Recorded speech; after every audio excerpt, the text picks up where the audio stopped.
Good morning, everybody. Good morning, Izzy. Happy Thursday to you. Ron's got him locked and loaded. Can't wait to see what he calls me today. How's everybody doing today? You guys feeling good? You ready to rock it out? Very much like a hurricane, as my friends from the Scorpions would say. Good morning, Miss Trina, the gap theory guru. I like that. Man, Ron, I have figured out the secret to the gap theory. Just saying. Just saying. But I add a chart, so maybe I'll share the secret with you one day. Guys, welcome to the room, the education room. Doing things for educational purposes. As much as I hold all of you in the highest regard, I will not give you trading advice. I will not tell you when to enter or when to exit. That's not what the room is for. The room is designed to teach you to read the T3 indicators. And then the room is designed to give you feedback. And the room is designed to help you become just a little bit better every day through some study, through some feedback, through some practice, some simulation. But my first stop each and every morning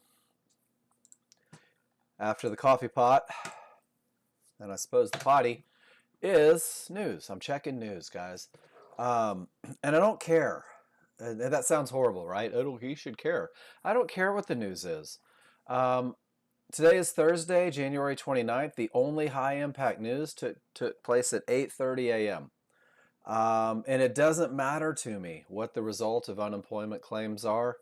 I'm not basing my trading plan around it, and I'm not even trying to predict what the market's going to do if it's above or below. And I know some of you are really good at that, and some of you take news into account and how it reacts and how it affects. That's awesome. You're more talented than I am. I'm just going to go ahead and say it. What I do is I say that red box means that somebody with a lot of money could do something unpredictable. It means that no matter what this result is, there could be 1,000 people that want to push the market down because it's above 2006, and there might be one guy with more money than that 1,000 people that wants it to go the other direction. I don't know what's going to happen, so it upsets the apple cart in my trading world, and I choose not to trade before high impact news. If you are in Nexgen Pro Trader funding, you will notice that there are an enormous amount of emails that go out and warnings. It is prohibited to trade before high impact news because of the indecision that it creates. So that's my first stop every morning. Great place to get things going for the day. We're going to talk about NinjaTrader. Bum, bum, bum, bum, bum, bum. And we're going to talk about TradingView. And we're going to do it with the sole intent of learning to read our charts. And Ron, I'm going to try to misuse as many words as I can today. So let's see if you can keep account. Because it sounds like fun. I laughed out loud when you said that. Guys, we're going to learn to read our charts. That's really it, an average day. And now there's this inside part of me, Ron, that's terrified that you're not joking. We're going to use a checklist with 3 rules and 2 charts. That's it. Guys, I'm going to keep it as simple as I know how. I am right brain, non-technical, can't math my way out of a wet paper bag. So we're going to keep it really simple and focused. Only 3 rules, regardless of the platform. Only 2 charts to make it happen. And the goal is that we learn to read indicators, that we learn to look at our charts and say, this is freaking amazing. Or we look at our charts and go, man, that kind of sucks. And then hopefully you learn to latch on to the amazing. Chart reading is about 90% of the day. If you are following a plan, let me say that. If you are following a plan, if you are literally leaning on that checklist to get you into a trade, 90% of your day is doing nothing. 10% of your day is staying active. Unless you're a gold trader lately, and then that's flipped. Gold has been just apeshit crazy lately. But guys, you're going to understand through your chart reading where the market is likely to continue, where the market is likely to go, and where the market is likely to stop. That's the whole basis, the foundation of these very simple trades with very small checklists with very few charts. And you're going to use these concepts, likely to continue. This will be where you enter the market. you're going to say to yourself out loud in front of the parakeet, I have this trend defined. If there's a blip on the radar, I know where that fight's likely to be lost. I'm going to enter there. That's where the market is most likely to continue. Likely to go is going to help you manage. It's going to give you targets in the distance. You're going to say, wow, with these advantages, the market is likely to push to that next key area. What a great place to put targets. And then finally, where the market is likely to stop. Guys, this is what we call a termination condition. This is, in my opinion, the most important lesson you can learn as you learn to read these indicators, because a termination condition can halt forward progress of the market. A termination condition can create a reversal. A termination condition can create an unwanted bounce, which means knowing where the market is likely to stop is going to help you embrace the 90%.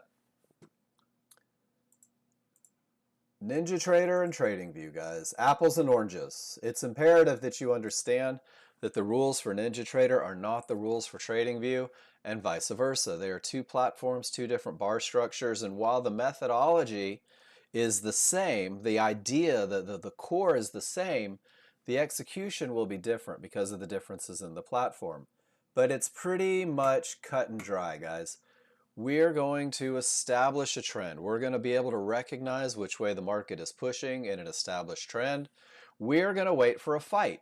And this happens every freaking day, all the time. The market is moving up, and some yahoo with a lot of money wants it to go down. And then typically, the trend resumes more often than not when the rules are met. You guys are going to use this amazing software and these unbelievable indicators to pinpoint right where that fight is most likely to be lost so that you can enter the market where the market is most likely to continue with the underlying trend, and you'll use areas off in the distance. That's where it's likely to go.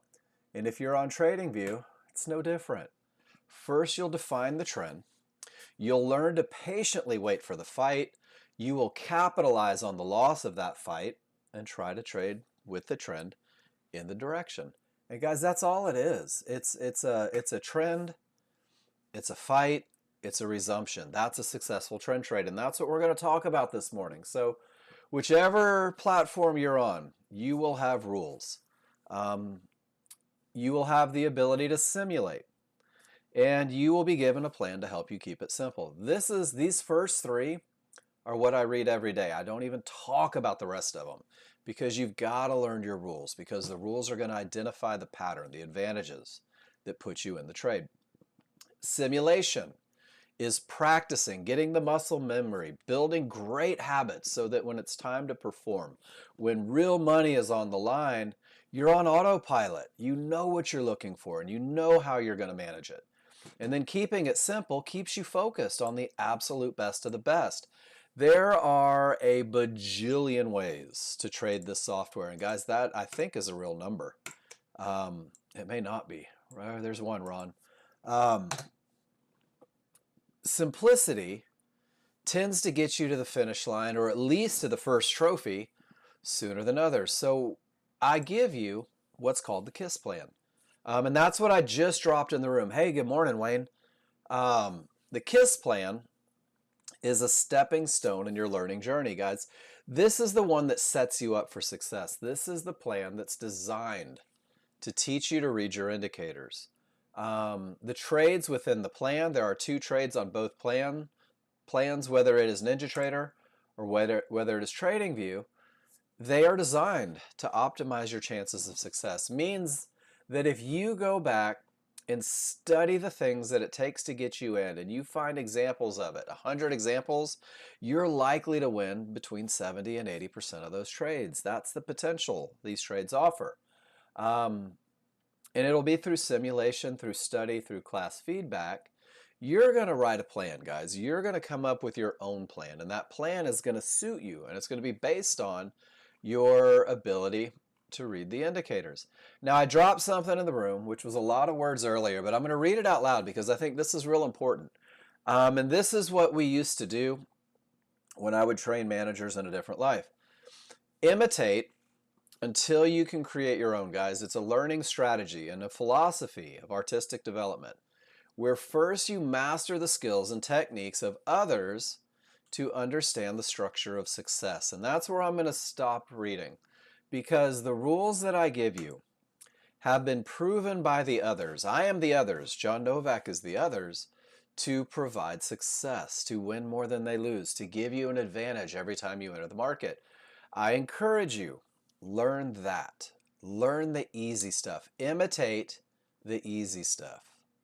And then you will, because you have that foundation, grow outside of the very basics. When you simulate, post in the room. Every time you post in the room, you get a private session. For example, Ron says, Mark, these triggers are strong.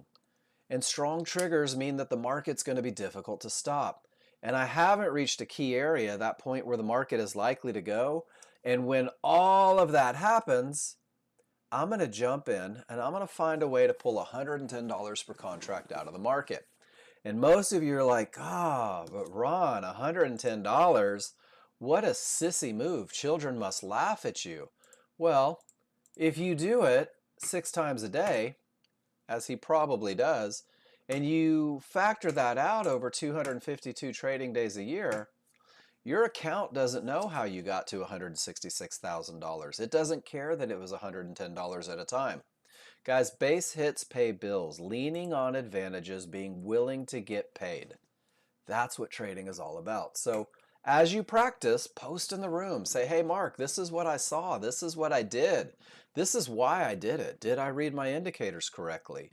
Does my entry make sense? Does my stop placement make sense? Did my target make sense? And my promise to you is that I'll give you everything rattling around my head to help you do it better if there's a way to do it. And if you did it perfect, guess what? We're going to virtual high five, say good game, and move on down the road. Simplicity. Guys, the spreadsheets that I dropped in the room for you, keep it simple. There is the basic rules, what it looks like to have trades met. There's client trades showing you the patterns. There's a place to put your pictures, and I'm going to tell you, take a lot of pictures and annotate. You'll get to where you want to be faster. And then there's a trade tracking sheet. And this trade tracking sheet is going to be the best tool that you've ever had, because every time you post in my room, and I mean every time you post in my room, you get that private session. You get that, hey, Mark, this is exactly what I did. This is what I saw. This is how I saw it. This is what it meant to me. This is where I entered. This is where I exit. And after that, your annotated chart, you're going to get feedback. And sometimes the feedback is going to be, holy smokes, that was the perfect entry. That was beautiful. Let's repeat this. Let's drop that into your plan. Let's make sure that you never miss that trade. But as a brand new user, and man, it sucks, because I hate losing. I'll tell you right now. But as a brand new user, you're probably going to see feedback repeat itself. Trading into areas, jumping in too soon, not trading from an area inside of triggers. Whatever your thing is, you're going to see that in the feedback section if you're using this spreadsheet. And now I'm going to tell you the best study tip. And don't tell your friends. This is just for you guys in the room. The greatest study tip that I can give you is every morning set aside 3 to 5 minutes as you sip that first cup of coffee and go to your spreadsheet and look at the trades. Look at the trades that you took yesterday. Not just wins and losses, guys, because not every win is a victory and not every loss is a failure. Look at what's working. And ask yourself, okay, if I look at these 10 trades from yesterday, what really worked? Well, momentum really worked. I'm going to give you the keys to the kingdom right now. A clear path really worked. Well, what didn't work? Well, I kept trading into lines and losing, or I'm jumping in early and I'm scared to put risk on it and I'm getting stopped out of the perfect entry spot. Whatever it is, you'll see it. And this becomes your thing. We all have a thing. I'm going to tell you right now. And your thing will grow as you grow. My thing initially was trading into termination conditions. And my spreadsheet said into a term, into a term, into a term, into a term. And I was like, holy shit, I keep doing this. And then John Novak, who taught the class, said, okay, Mark, I'm going to give you just a little help here. Every time you think you want to take a trade, I want you to ask yourself, did price reach one of those lines? And then I want you to look at the relationship to that line and the trigger lines. And man, if those trigger lines aren't above, that's a termination. Stop trading into it, dumbass. It's costing you a lot of money, because that's what brothers say to you. I won't do that to you. But guys, if you do that every morning, what's bringing me success? You start the day focused on those successful things. And if you see what's not bringing you success, you can focus on avoidance. You can literally take your most delicious crayon, write it huge, and focus on not doing it. Jen, did that work?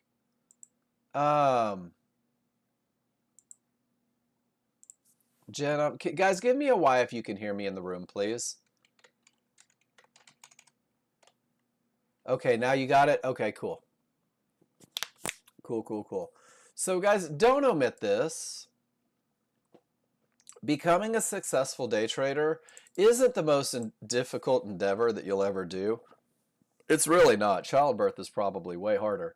But it's all about repetition, and it's about doing the right stuff and not the wrong stuff, and knowing when you have to hold them and know when you have to fold them.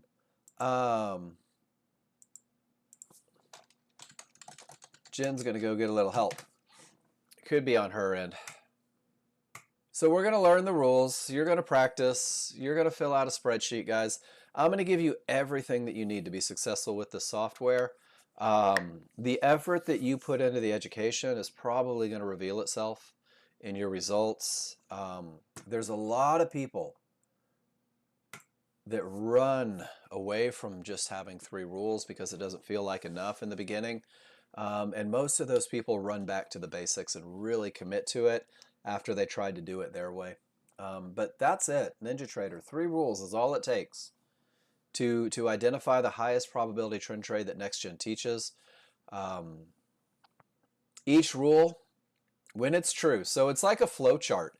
If rule number 1 is met, then I will look for rule number 2. And if rule number 2 is met, then I will go to rule number 3. And guys, if you can say, yes, all of these are true, you'll have the advantage of momentum, meaning that the market that you're looking at is going to be very difficult to stop. It's got a lot of steam behind it. You will have a clear path, which means that you will have absolutely nothing in the way to create problems, to create a bounce. And then you'll be able to define the perfect entry where the market is most likely to continue. And I dug this one out of the archives today, guys. Momentum and path. This should be the foundation that you build for yourself. Never questioning whether or not that's going to be a hard to stop market, and making sure it is clear skies until you run into something that could upset the apple cart.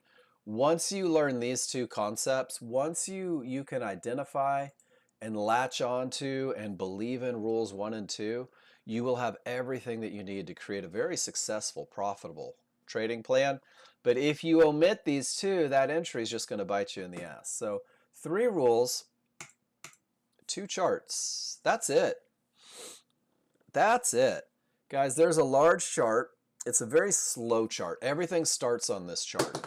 This is the chart that will define the direction of the market, that trend that we're looking for. This is the chart that will define the momentum that we're latching onto, so the market is hard to stop. This is the chart that will define the areas that could be problematic. Rules 1 and 2 are met on the large chart. And my buddy Cav will tell everyone in the room he won't even look at his small chart until the large chart says go, because the small chart is the siren song if these rules aren't in place. But when they are, you're going to see the inner working of the 1 bar that gives you 66% of your advantages, and you're going to see that fight. You're going to pinpoint right where that fight is most likely to be lost. That becomes your entry for the highest probability trend trade. And if it's one of that 70 to 80%, you're also going to see continuation in the direction of that trade. All of this entry mojo happens inside of 1 bar, typically when the rules are met. So this smaller, faster chart, this refinement chart, is like an X-ray, and it's going to help you reduce risk, and it's going to help you maximize your profit potential. And we're using these 2 charts. This is for both platforms. There's a big crowd and a little crowd. I am not in the big crowd. You are not in the big crowd. Um, the large crowd is commonly referred to as the institutions, right? Big money. And these are the wonderful people that create the trends that we get to trade with. And these are the amazing folks who establish the momentum that we're going to latch onto. And these are the unbelievable people that react right at key areas that we know about long before they get there. The large crowd typically wins. The small crowd fights, creates that little push down when they want it to go up. We're going to rely on the small chart. We're going to pinpoint where their failure is most imminent, and we're going to use that spot for entry for the highest probability trend trade. Now, obviously, there's not a big parking lot full of people pushing the market. But if you think of it this way, I want to be with the people in charge, but I really need the people who aren't to get me where I can get in and get back in with these guys. It really does help out. We're going to use indicators. The first indicators are areas. They all have names. I'm going to keep it simple. If you reach a line, if those price bars reach a line, that line can create a bounce. That's it. Areas are bouncy. I'm getting that on t-shirts and golf club head covers, and I'll probably be selling them at the flea market over the weekend. Areas are bouncy. And then we're going to use triggers. Triggers do everything. There are small triggers and there are large triggers.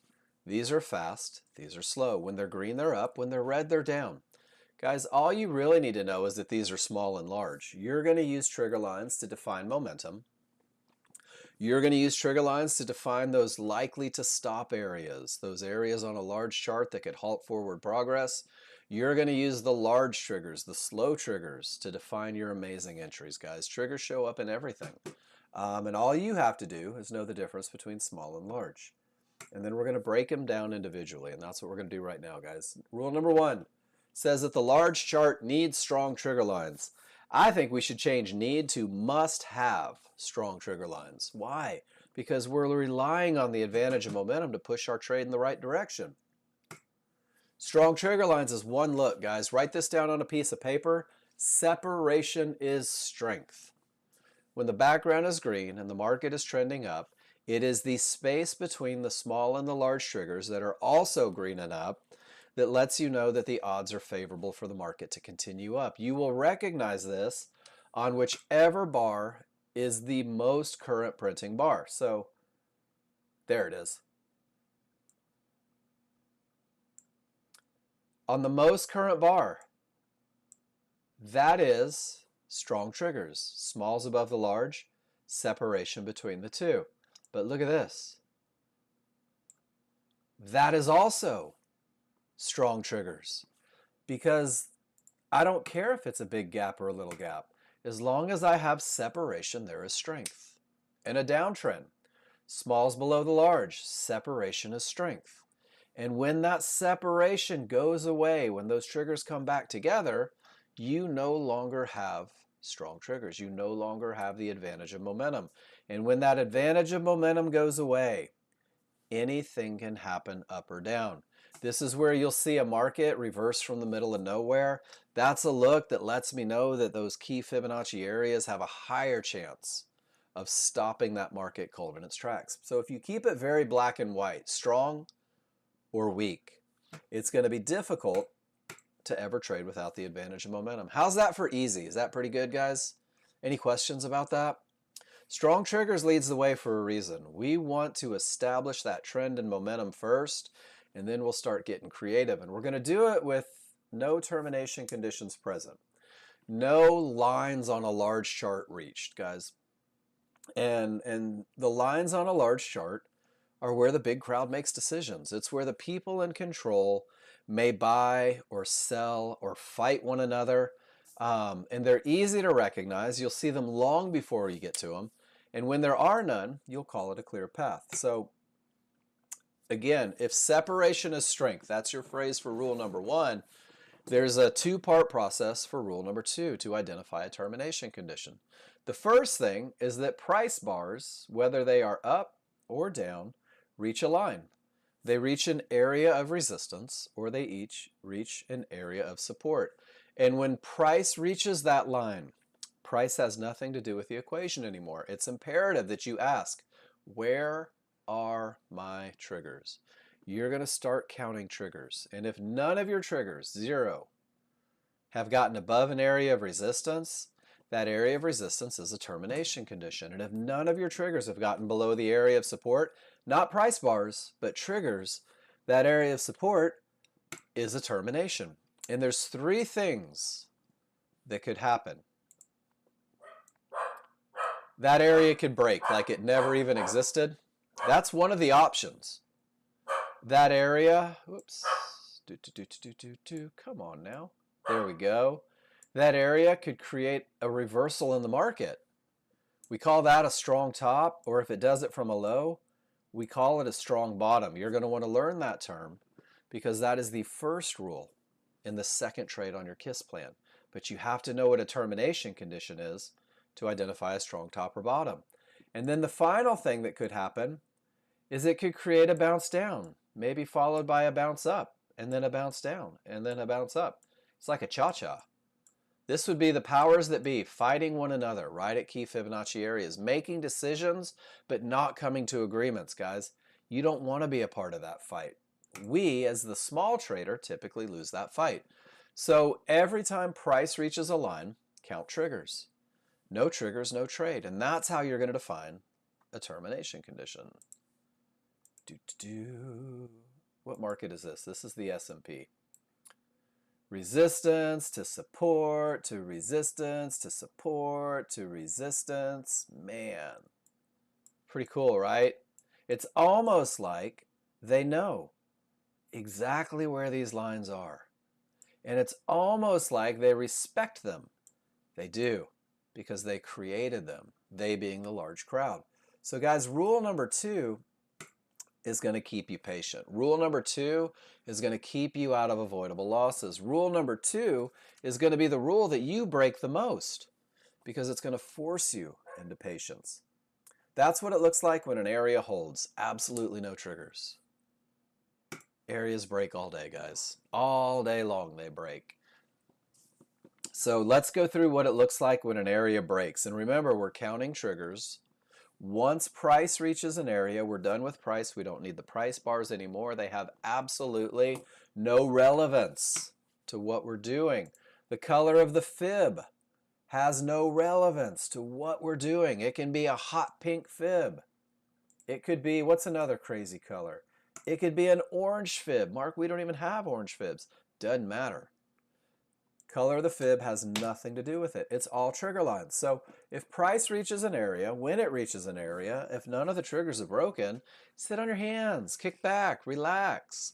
Let the large crowd figure out what they want to do instead of trying to predict it. And if you're anything like me, your predictive skills suck. And guys, I guess wrong a lot. So I just stopped guessing. If it's really going to break, at least 2 of the trigger lines will smash through that area. It'll be the small, they're the fast ones, they lead the way.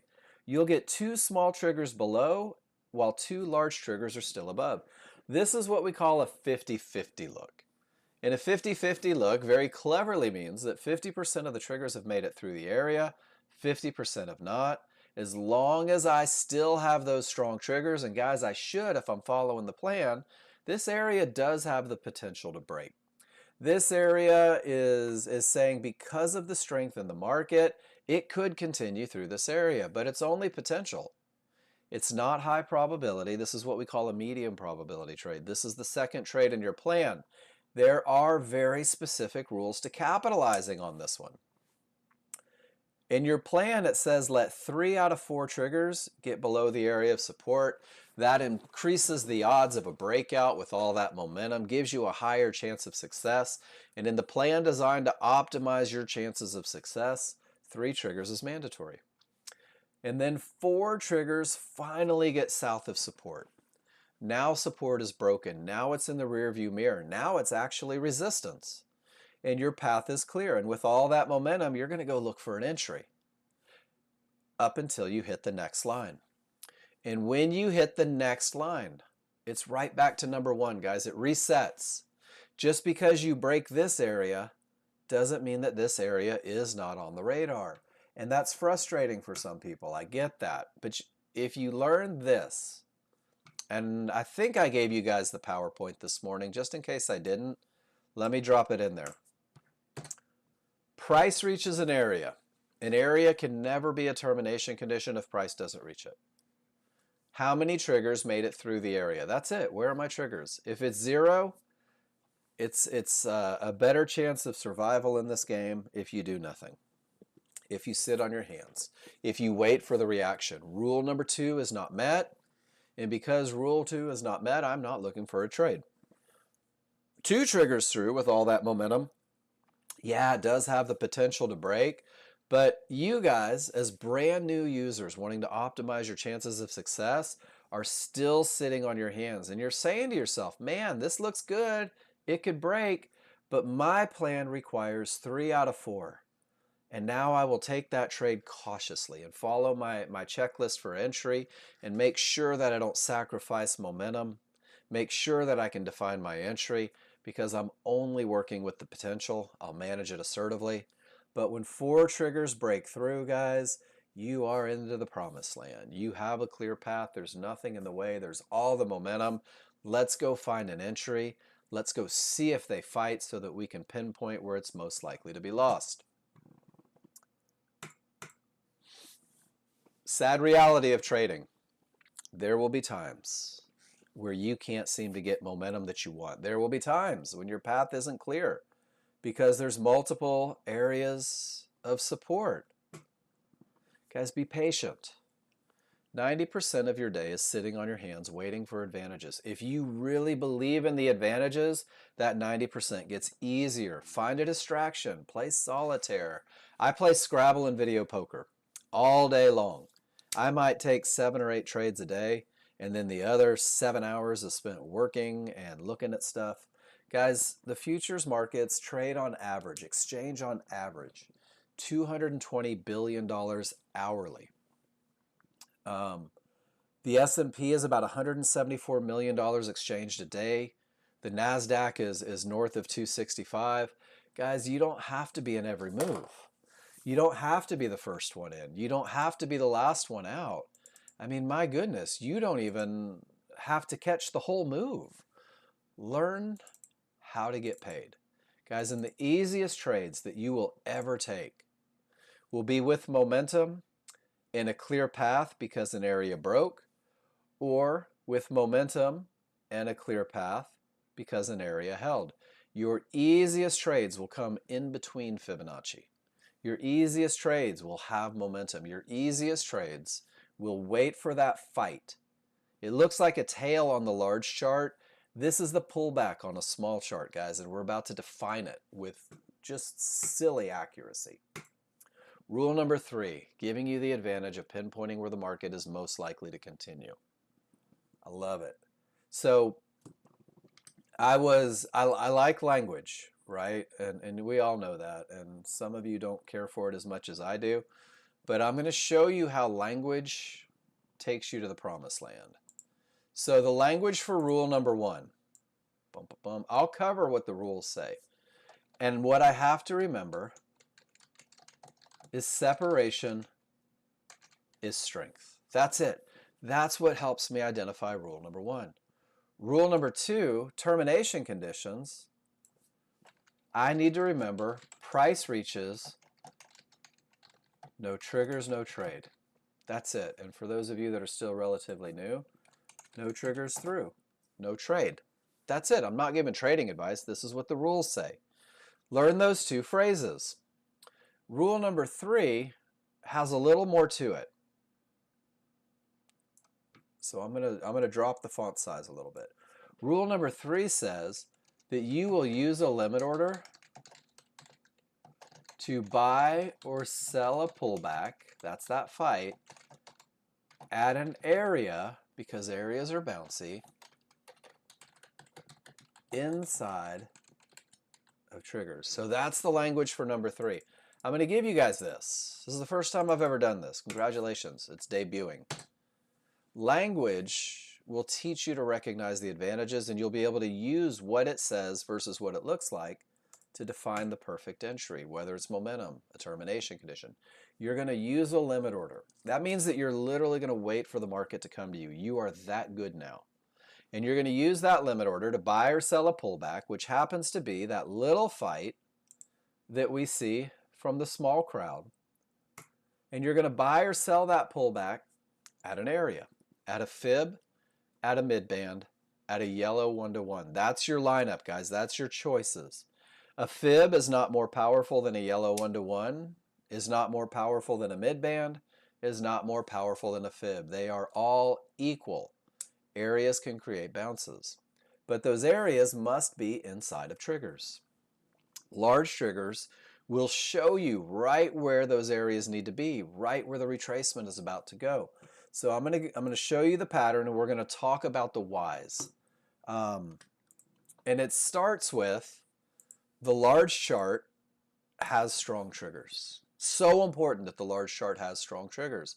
So important that the large chart has a clear path. So when my first two rules are met, I'll turn my attention to a smaller, faster chart. You'll know that it's time to look for a trade somewhere about right here. And when you are right there, you are going to panic. You're going to be, oh no, it's going without me. I hate Nexgen and Mark's an ass, right? And you're going to have that fear of missing out. And I want you to hold strong because this pattern repeats itself.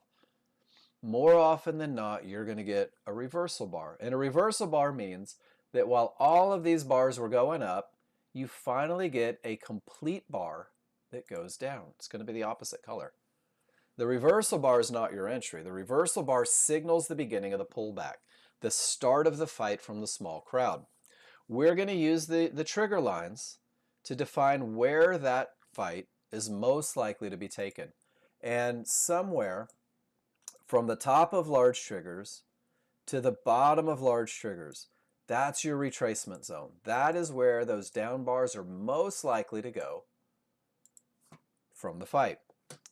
Large triggers, whether it is large or synthetic, define the retracement zone. And guys, this is super important because when you know that the market may retrace to those triggers, you automatically turn your attention inside of that range, somewhere from the top to the bottom. That's where my areas need to be. That's where they have to be. And areas inside of those triggers are where the market is most likely to bounce and continue in the direction of the trend. So the market could ricochet right off of a midband. The market could also ricochet right off of those 1-to-1s. The market could also retrace all the way to the bottom of that area. Does that make sense, guys? As long as you're in the zone, you're cool. Rule number 3 is helping out. Now, what we don't want to see is the market get below that retracement zone. 4 to 5 ticks below the retracement zone will be your initial stop placement in the KISS plan. If you try to sidestep it and put it in the retracement zone, there's a good chance it's going to get hit and run without you. If you put all of your eggs in one basket on the midband, there's a good chance it'll get hit and they'll run without you. Your entry for the highest probability trend trade will be a limit order placed just above the highest point of support inside of triggers because your large chart is going up, it's going up fast, and there's nothing in the way to stop it. This is your entry, but as long as the market doesn't make it below those triggers, you're cool. The advantage is there, and it's not uncommon to see a little negative equity as you get into a trade. Guys, that's okay. We're awesome. We're not always to the tick awesome. But you will cut ties with a trade 4 to 5 ticks below those triggers. That is where the market should not go. And in the plan, absolutely no entries are taken from the wrong side of those triggers. Because once you get there, you don't know if, when, or where that market may continue up. It could be any of the 300 areas below it to create a bounce. You'll never be able to guess, so lean on the advantage of rule number 3. In a downtrend, with momentum, with a clear path, you're patiently waiting for the reversal bar, waiting for the fight to happen. When the reversal bar prints, that's not your entry. If you couldn't hold your water and jumped in too soon, that's actually a beautiful exit. but the reversal bar starts the pullback. The trigger lines will define where that pullback is most likely to go. The area, the bouncy thing inside of those trigger lines shows you exactly where the small crowd is most likely to fail and where the large crowd is likely to take back over and continue in the direction. Any lines beyond the triggers are not a part of the equation. This is where the advantage of rule number 3 is lost. This is where initial stops will be placed. But here's the good news about that for you guys that think risk is a number and not taking the wrong trades. Let me find my picture. Man, I have a lot of pictures. Initial stops are 4 to 5 ticks beyond the triggers. This is what the KISS plan tells you. This is what the market should not go. This is where you are eager to cut ties with a trade because it's not doing what it typically does. Anything that wins 70 to 80% of the time is obligated to lose 20 to 30% of the time. You'll never know what you're getting into. You'll never know if it's going to be a winner or loser, but you can always know if you have an edge. The cool thing is typically 70 to 30% of the time in a short trade, you'll get a reversal bar in the direction of the trade. In a long trade, you'll get a reversal bar in the direction of your trade. This redefines where the market should not go, and your stop will be moved 2 ticks above the reversal bar that's headed in the direction of the large chart advantages. Guys, it's not uncommon, and I bet we'll probably see it today, to see a Nexgen user have $30 or $40 worth of risk per contract in a trade because they patiently wait for the best of the best entry. I bet we'll see it today. I feel good about it. And everything that we've just talked about is a pattern. That's it. It's the same damn thing every day. Sorry, I'm swearing too much today. First, it's trend. And if the background is green, I'm looking for rules to be met for high probability trend trade. Then I'm making sure that there's separation between the small and large. And I've had it for a while. And then I'm making sure I at least have the potential to break, guys. And here, no triggers through, no trade. No triggers through, no trade. No. Wait a minute. 2 of the 4 have made it above that line on a large chart. Now the potential is there. And the market's trading all the way up here. And most of you are like, well, we already hit a termination condition. There's those 1-to-1s. To which I say, no, sir. No, ma'am. Until price hits it, that's a target. So from up here, you get the reversal bar. You get the pullback. You get the bounce. And what using this methodology does is when you think the market has gone without you, you're in. You're buying low. And because you bought low, you have all the room to targets. That's how we're going to make our money. Establish a trend, wait for the fight, pinpoint, continue the trend, guys. This was from November 6th of last year. This is from 2021, and it's the exact same pattern. 2022, the exact same pattern. Guys, I'm telling you right now, learn to recognize the fight, where it's likely to be lost. This is the keys to the kingdom for the brand new user. And once you get good at that, you'll be floored at what else you see. Any questions about the high probability trend trade? Cool. You guys are brilliant. Trading view. Different, but similar. Only 3 rules. And what's funny is the first 2 rules are the same rule. And I'm realizing this more and more as I teach this. Don't trade into areas. Don't trade into areas. Guys, I hope that's as clear as it can be. When you trade into areas, you're more likely to lose than win. I don't care which platform you're on. And then an entry rule. Happens on 2 charts. I promised you guys simplicity. There's a 15-minute chart. And a 15-minute chart is a big, slow chart, guys. It is a glacier. It is waiting for the cookies to come out of the oven, guys. There's so much that can happen during 15 minutes. We're going to use it to define direction, momentum, key targets, and terminations. We're going to make sure that we're trading with the trend and not into trouble using the 15-minute chart. The 1-minute chart will define the immediate strength. Triggers are strength. And it's going to define your entry point. right where the fight is most likely to be lost. And we're going to use 3 rules and 2 charts, and we're going to be brilliant, guys. You will see trigger lines on both charts. You're going to see small triggers on only the large chart will only have small triggers. Your small chart will have both small and large, but they're just triggers. They're either up or down. You will have areas. Areas are bouncy. Write it down. It's fun to say. Areas are bouncy. Areas can create ricochets. Areas can stop markets, guys.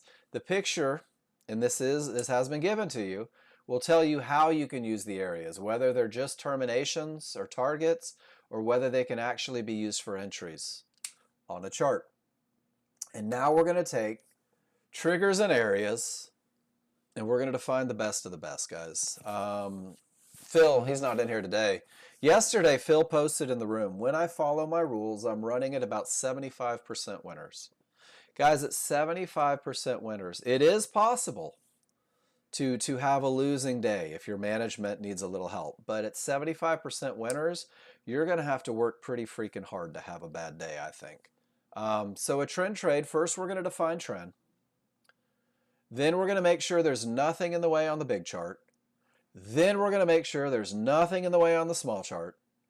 And then we're going to go pick off the fight, guys. We're going to wait for the fight. We're going to pinpoint where it's likely to be lost. And we're going to use a little trick for entry that keeps us from fighting the immediate strength. Everybody with me so far? Quiet class. That's okay, guys. Quiet if you need to. Direction is defined by the small triggers on the large chart. They are either up or they are down. And I can't make it any easier than that. If they are up, I'm looking for rules to be met for long trend trades because I can't fight the trend and still be in a trend trade. If they are down, I'm only looking for rules to be met for short trades. And now some of you are wondering, are you serious, Mark? The only way to use the software is to trade with the trend? Of course not. But if you don't learn the basics, you will struggle finding the other trades. So we're going to keep it simple, either up or down. On the 15-minute chart, from wherever your entry comes from, you have to have room to make money. There has to be room to trouble. So my triggers are up. I'm looking for longs. From wherever that market is, do I have room to get to trouble? Now, guys, everybody's going to define room differently. Me, I like a pretty big gap on my large chart. But you got to do the same thing on the small chart. From wherever I'm going to take my entry, do I have room to trouble? Because if I trade directly into an area of resistance, that area of resistance is likely to create a big ugly bounce.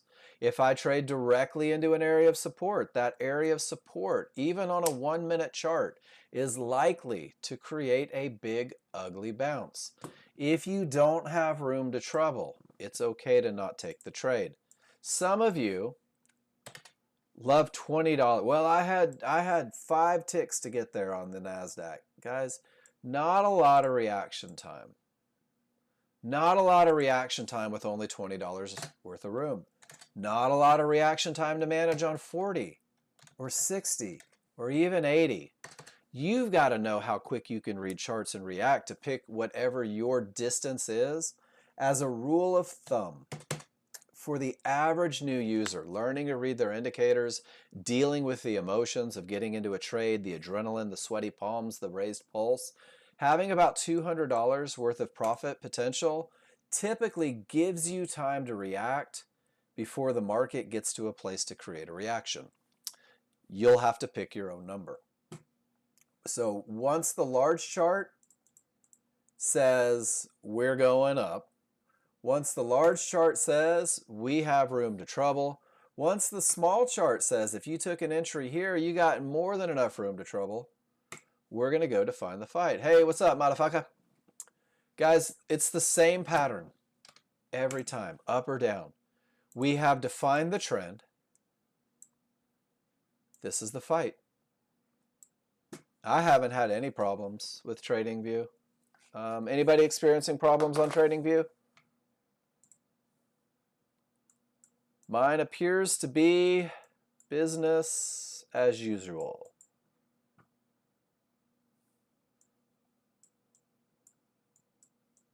I don't know what to tell you. Um, I don't know what to tell you. Put in a ticket with tech. And when you put in that ticket with tech, somebody will recreate your trades, I'm sure. But your pictures, I don't know what those mean. But that should get you squared away, man. They'll take a look and see what you did. It's the same pattern, guys. As everything is moving up, this is your small chart. You're welcome, man. I wish I could be more helpful. There's just not much I can do from here. You're going to wait for the small triggers to roll down. Now, this is like the reversal bar on NinjaTrader. This is saying, hey, the strength up has changed, and now it's pointing down. Let's go look lower because we are going to buy or sell a pullback. And that means that it has to pull back to us. So from where the market is currently, my first area of support is right here. It's not a very big pullback, but it qualifies. And then my next is the mid band. My next is this 1-to-1, and my next is this 1-to-1. Now, I don't know which one's going to give me my rules met because the second half of the rules say that your entry is taken on an up bar. So if I'm looking for a long trade, I wait for the fight and I wait for the market to give me a green bar up. And that bar, both corners, finishes above the small triggers. And what that does is it puts you on the good side of the fight. It puts you on the trade side of the fight. And this look right here, sounds good, Wayne, is where the small chart typically reverses and continues with large chart advantages. And it's the close on the correct side of the triggers, the weak side of the triggers. That's where reversals come from.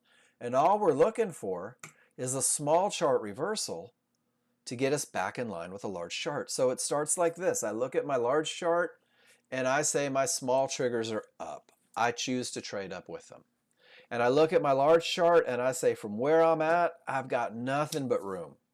It is clear skies above. So because my first rule is met, I'll turn my attention to the small chart and I wait for the triggers to roll. And once the triggers roll, I'll even put a box around an area that's lower and I'll say out loud, scaring the cat, the market has got to reach this area. If it doesn't, my rules aren't met. And when it gets there, I need an up bar that finishes on the correct side of the triggers for entry, because that is where this small time frame is most likely to reverse and get back on board with the large chart. Guys, your trend trades will look the same. Every time you take one, they will have the exact same concepts. There will be direction defined, room to targets, there will be a fight that starts with the roll of the small triggers, and for the short trade, there will be a down bar that finishes below the small. And it'll look the same every time, no matter what market you're trading, whether it's NASDAQ or gold or S&P. And guys, I even took one this morning. My wife was asking me about XRP. She loves crypto.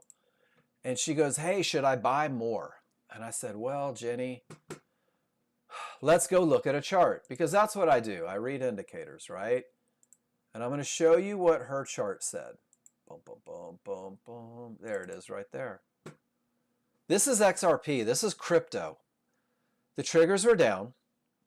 I had room to trouble. Small triggers rolled up.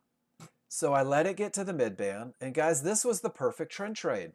So when she said, hey, Mark, should we pump a little money into my crypto account? I said, no, silly. The expectation's somewhere down here, 81-ish. I said, just sit tight. Let the sellers do their thing. We can pinpoint where they're likely to fail. And fortunately, she didn't put a couple $1,000s into crypto. And the cool thing is, let's go see what it did. I'm still in the trade, and the expectations haven't changed. Now I'm at the first sign of trouble on the large chart. I've reached support. This is a good spot for a bounce. This is a point where I would say, you know what? I'm not going to risk any more money because I hit something that could create a bounce. But my small chart says that outer band is very possible. I'm going to see if they want to break, because now I've got triggers down. I've got everything down. Life is good. Hell, I might even drop it a little bit more. And when we get to this point, well, then we'll recalculate. We'll look. Who knows? Maybe I'll buy a couple. But guys, this is the same pattern. Does everybody see it? It's the exact same pattern that we just talked about, and that's it on crypto. The market does the same thing. The market doesn't know which market it is, but the patterns definitely know what patterns they are. Good stuff? Love it. All right. Management starts, guys. Management, great management, or great entries create manageable trades. My grandmother knitted that into a doily for me. Great entries create manageable trades. We just talked entries. That's it. How do I get in where I have the highest chance of success? Well, that's the trend trade. Guys, on TradingView, you can start the management process before you ever go to the small chart. If you look at where the most current price is trading in relationship to these triggers, and I don't think I've harped on this as much as I should lately.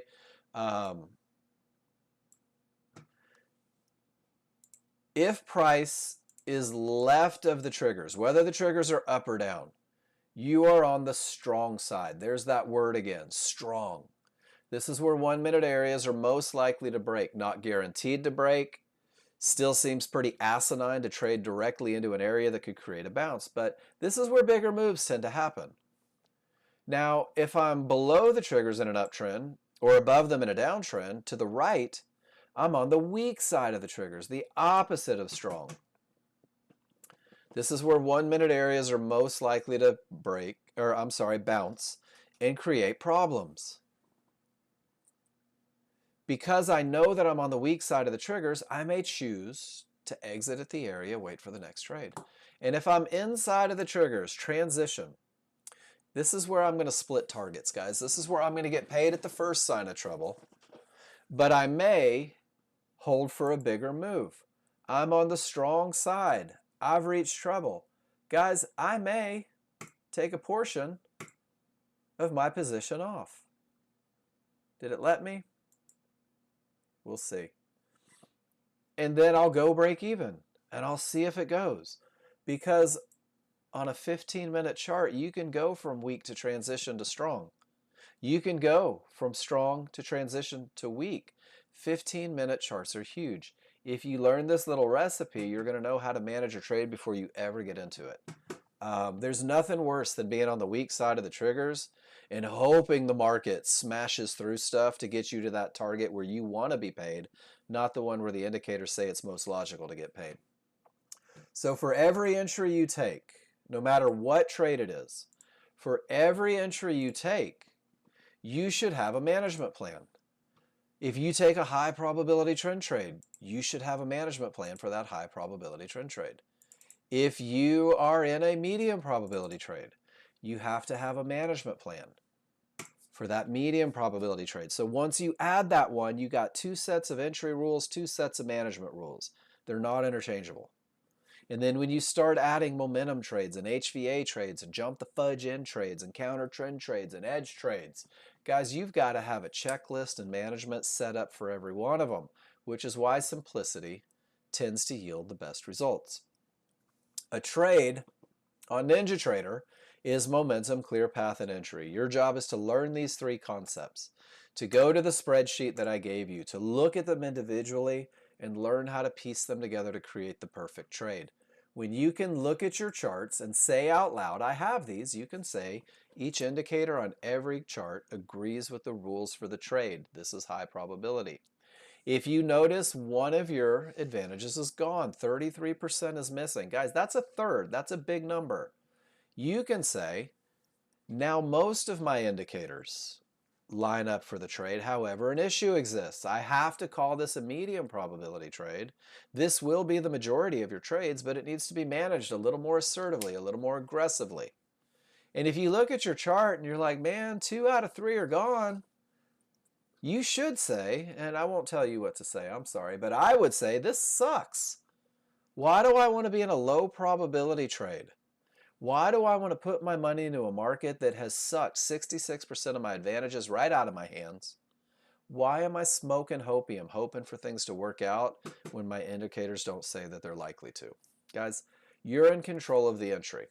I don't control your entry. I don't tell you when to enter. I don't tell you how to manage. You shouldn't have anyone behind you with a knife to your throat saying you have to take this long trade. If you do, blink twice. Guys, you're in control. Don't relinquish that control. When you know what's working for you and against you, it'll help you make decisions, not only on entering, but also on how you're going to manage it. And for TradingView, I did the same thing. If you have direction, a clear path, and entry, guys, that's the sexiest trade you'll ever take on TradingView. If you're missing one, and I hope it's never direction, maybe your clear path is gone and you have an entry area, you can take and manage if you want. It's medium probability. I'm more inclined to say it goes directly to low probability once you don't have a clear path. But I didn't want to redo the whole thing. You're in control. Be in control. Take control. My large triggers are up. My small triggers are down. I can't, under any circumstances, call that momentum. It's the first bar. Price reached a blue line. All the triggers are above it. I can't go short. My background is green. The trend is up. Hell, there was a termination above. I can't go long. This is that 90%. And a lot of you are like, well, Mark, if it's 90% all the time, how am I ever going to make money? That's the voice you would use when you say that. Well, when you have momentum in a clear path, they tend to pull back to areas inside of triggers, as predicted. And then with all that momentum, they tend to go to Fibonacci.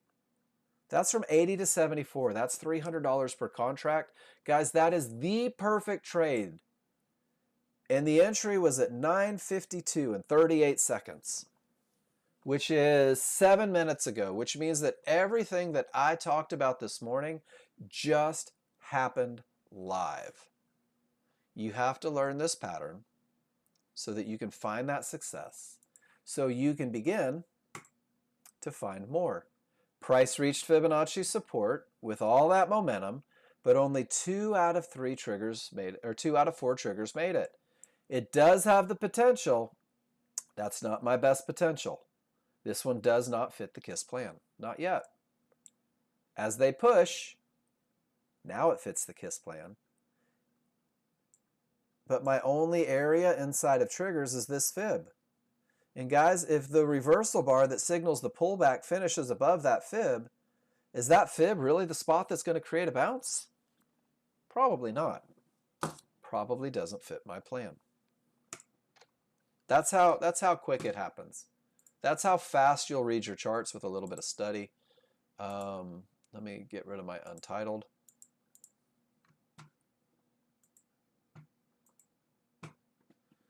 Directly into termination conditions on the NASDAQ. You can see the reaction on the small chart.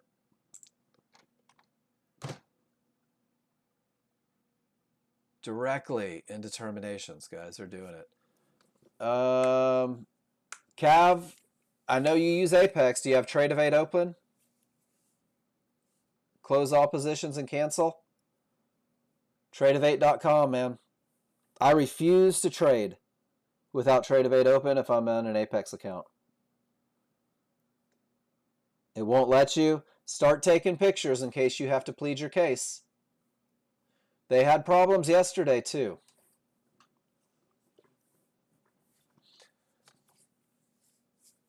Take pictures. I'm telling you right now, take pictures, run a video. If it won't let you close out, because if it tanks on you, they're going to love to let you take the loser. That's how they get paid. New biz. When it comes to an entry area, how do you handle the speed of things? I'm trying to adjust to the speed of the market using this system.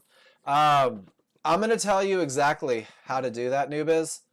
Most people hate this answer. This is the client trade section in the spreadsheet that I dropped in the room earlier. I want you to see something, New biz, and I'm going to show you how language helps out.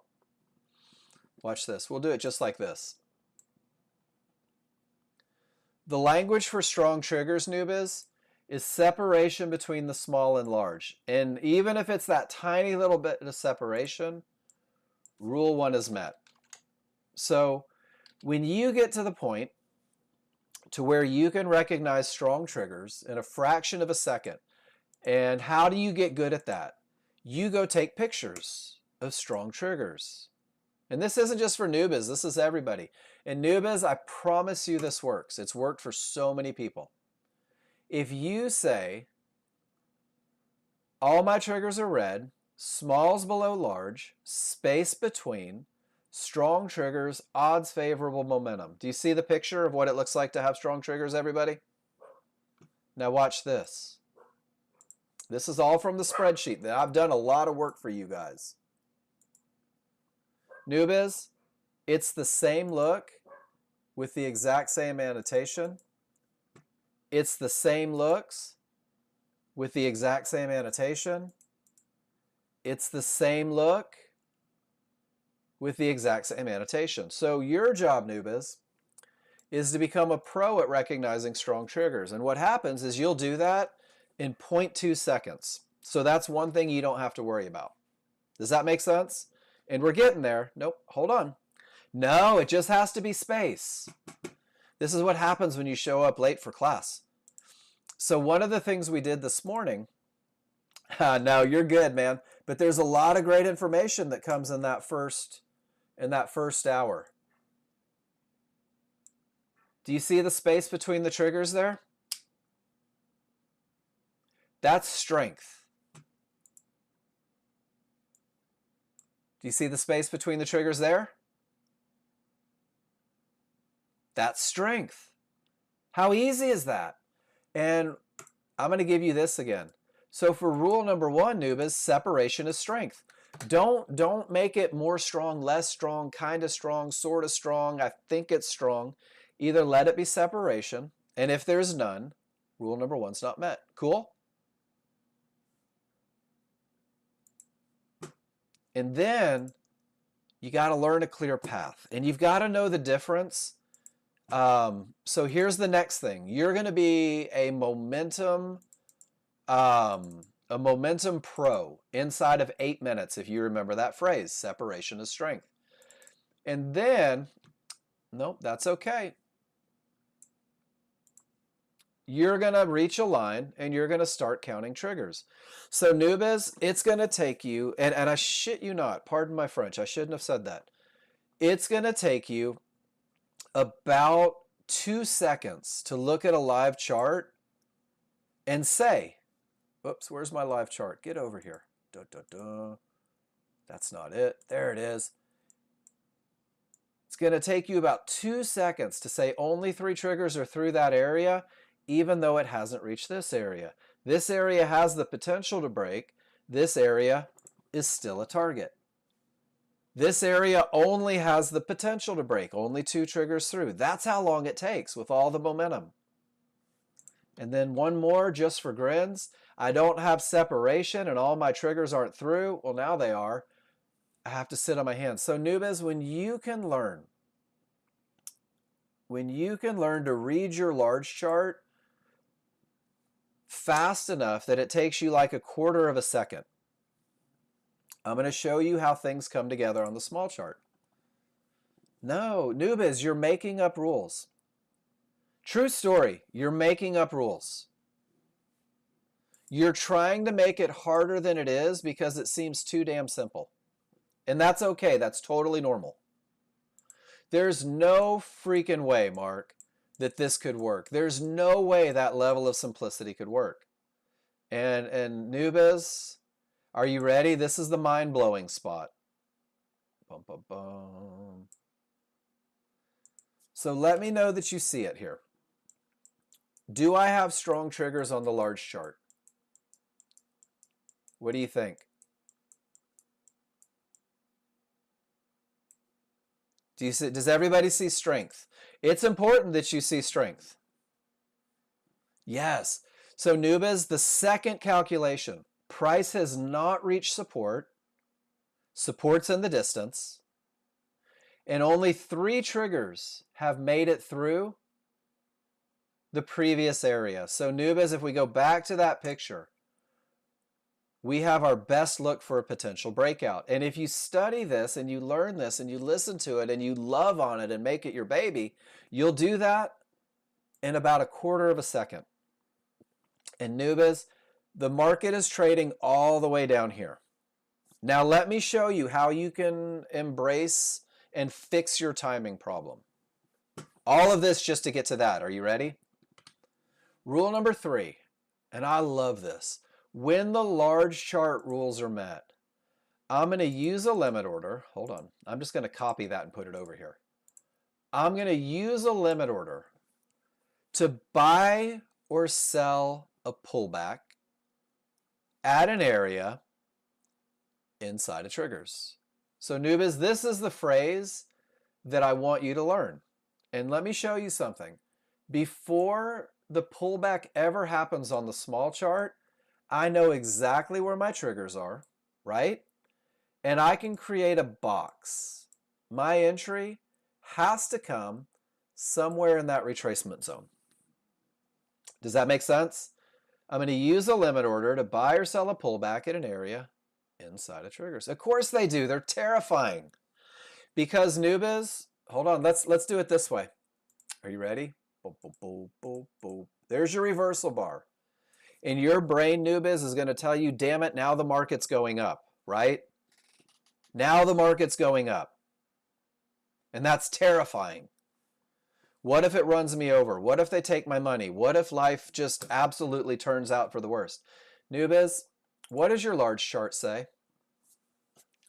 Your large chart, your big chart, your slow chart has said, Nubis, we're going down with the ferocity of 1,000 angry water buffaloes, and there's nothing in the way to stop us. Don't worry about that little push on the small chart. We need that. Right click. Activate a limit order just below the lowest point of resistance inside of the areas. And you know where that area is before you ever get the reversal bar.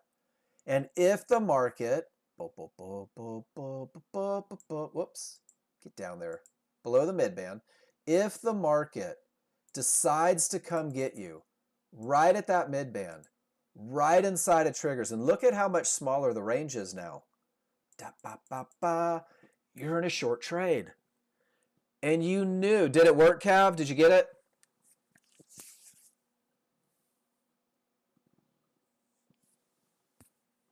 Cool. You were trying to do it off NinjaTrader, weren't you? Gotta do it off Tradeovate, man. Don't ever trade with that thing closed. Trust me. It has saved my ass 100 times. Congratulations on the big win. So the left screen, well, nope. So I am Holzmart on NinjaTrader. Look at that, guys. It worked. Holy crap.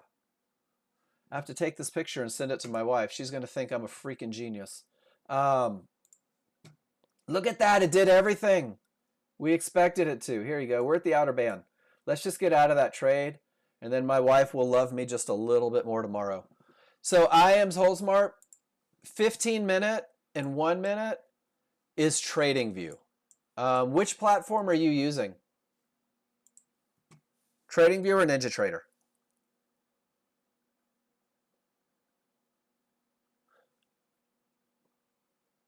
TradingView, yeah, so that's a 15-minute and a 1 minute on the workspaces provided. So Nuvas, do you see it? You knew about it all the way over here, right? So if you go through that process, large chart leads the way. It's got to have momentum. Takes you a fraction of a second. Large charts got to have room to trouble through the previous trouble, at least with potential. Do you see how this could literally take you 2 seconds? And it will with a little bit of practice. And right here, brother, you know right where your trade comes from.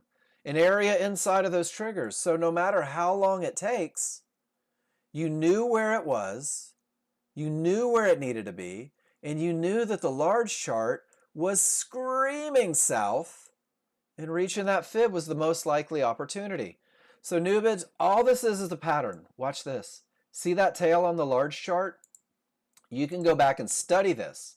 You can go back and find your rules met and circle that tail. And if it lines up with an area inside of triggers, dude, that's your pattern. You have to embrace simplicity. So many people want to make it harder than it is. First, it's momentum. Then it's a clear path. Then it's a pullback to an area inside of triggers. Doesn't guarantee a winner. We just lost. But that's what it looks like every time. That's how long it took me to recognize that the rules were met. And that was a cost of doing business. Awesome. I love those questions because it gives me the opportunity to tell you guys, as much as we love to overthink things, as much as, whoops, you guys don't need to see my Apex account. As much as we overthink things, we don't have to. It really is a very basic approach. So great first hour, guys. Awesome first hour. As we get into the second hour, it still may go up, right? They just wanted to push lower. As we get into the second hour, we're going to look at the pictures that you guys posted. So every time I look at a picture, guys, I mean, I love it when you guys win. Don't get me wrong. But if I'm being completely honest, none of you jerk faces are sending me a check, so your wins don't mean that much to me. I come at this from an education standpoint. I want you to tell me how you read the momentum on your chart. Why? Because what you're doing is you're creating a correlation between what your eyeballs see and you're typing what that look means to you. So Nubis, this is a huge part of you getting fast at your chart reads, is don't skip this. Go back, take pictures, fill your spreadsheet. And then when you get to the termination condition part, guys, take the time. Price has not reached support. 3 triggers through the previous area. And say it out loud. This is only the potential to break. I might need to manage a little more assertively. Pull back to an area inside of triggers. If you do that every time, I'll give you the best possible feedback. And I will make sure that you're reading your indicators correctly. And if you're not, I'll tell you where you messed it up and how to fix it. Same is true on TradingView, guys. Go through the rules, write them on the chart. And here's the best part of doing that. When you write your rules on the chart, and it's the perfect trade, what you have done is you have literally written the recipe for success. This is exactly what it looks like. This is exactly what it means to me. And all I have to do now is sit on my hands and wait for it to come to be. Pretty awesome, right? Man, did you guys know I got a phone call from a grumpy old man once? There's no way 3 rules on 2 charts is enough to be successful. So just for grins in front of the room, has anyone in this room found success with only 3 rules on 2 charts? I have. Do you know when that success goes away? I hate to admit this. Gosh, I hate to admit this. My success disappears into the wind, like it never even existed, when I stop following my rules. When I become too smart, when I decide that I am smarter than the pattern that repeats itself every freaking day. That's when I lose. I'll just tell you right now, guys, I lose. Psychology is the biggest part. It's the 6 inches between your ears that'll determine your success. The patterns aren't difficult to learn, guys. The plan is solid. It's proven. Now you just got to learn to sit still. Nathan, that's the question, right?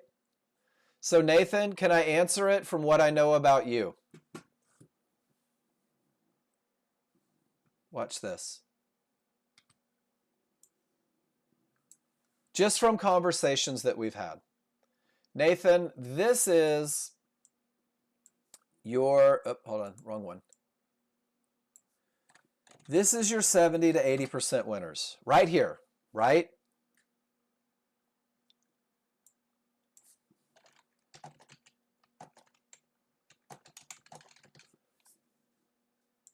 But then you saw, if you just would have figured out a way, there was $1,200 to be made over there. And over here, you saw someone make 300, right? And over here, you thought, wait a minute, that could have been a $500 trade. Even though you know you can make this money here. Does that sound about right for everybody in the room? But Nathan, okay. All right, so no, here we go. Here comes the tough love. Are you ready? Guys, I don't forget anything. It annoys the shit out of my wife. And it probably will you. Nathan, your best 50-50 look is 3 triggers. And you said, but I can do 2, right? But I can wait for confirmation, right? But I can with divergence, right? And Nathan, all of these questions you asked me, when I told you, without question, without hesitation, your best chance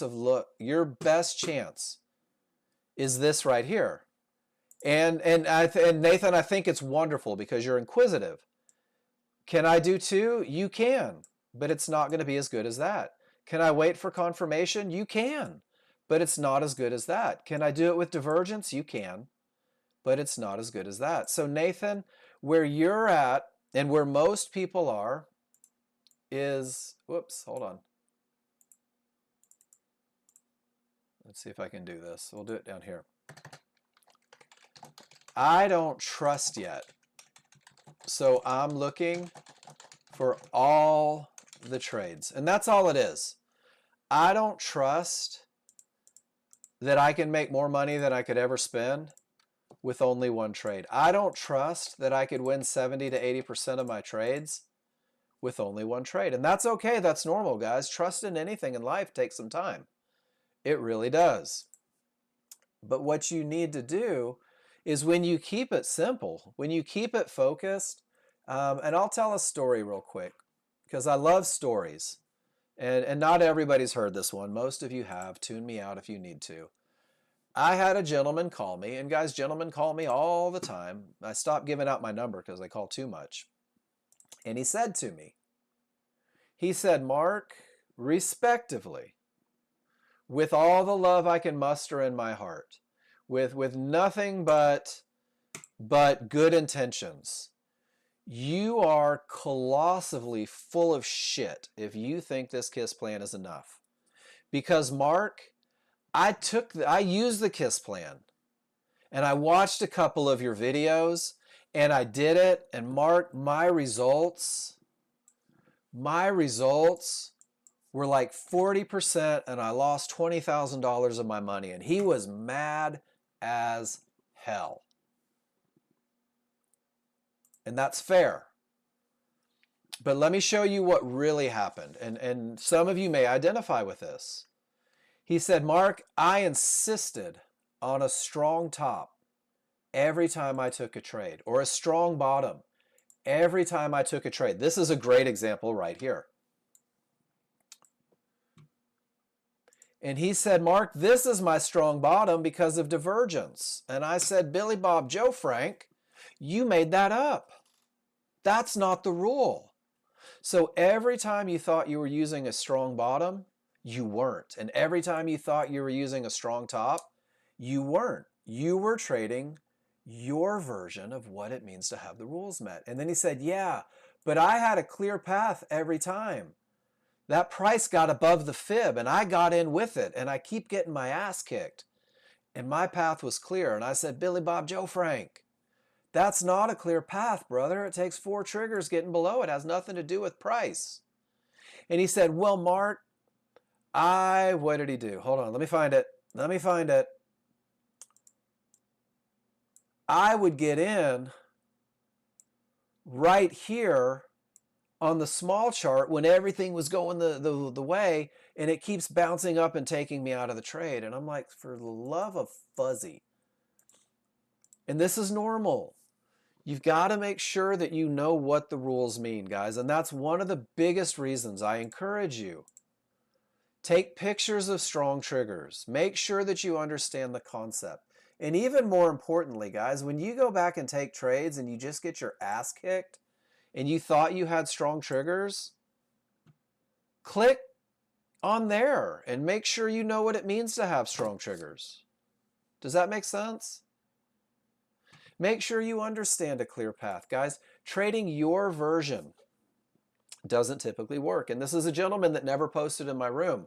So here's what we did. The story has a happy ending. I said, do me a favor, my friend. For the next week, every trade you take, post it in the room. Every trade you take, post it in the room. And I want you to show me where these rules are met. I want you to point out on your chart where it fits the checklist. And that's how we realized that he was having challenges with understanding the rules. And we did it. He probably posted 60 trades in the room that week. And we went through corrective action on every one. This is how you fix this challenge. This is how you redefine that.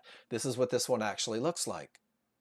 And I said, now do me a favor, take the same KISS plan next week with your new understanding, because you embraced the idea of coaching. And take that KISS plan and let me know how you do next week. And he disappeared for the week. And I didn't hear from him on Friday. And I didn't hear from him until Monday. And on Monday, he said, all right, Mark, I took your stupid lessons and I took that damn plan and I traded your version of the rules. And I was at 93% winners. And the only thing that it took to turn his trading around was him posting in my room so that I could make sure he was reading his indicators properly. And he continued this path for the next couple weeks until he said, you know what? I'm finding insane amount of success with the KISS plan. I'm going to start pulling this out of the plan and see how I do. And when he did that, he went down to about 68%. And when he went down to 68%, because of his management, he still did great. He still did great. So guys, having a plan is great.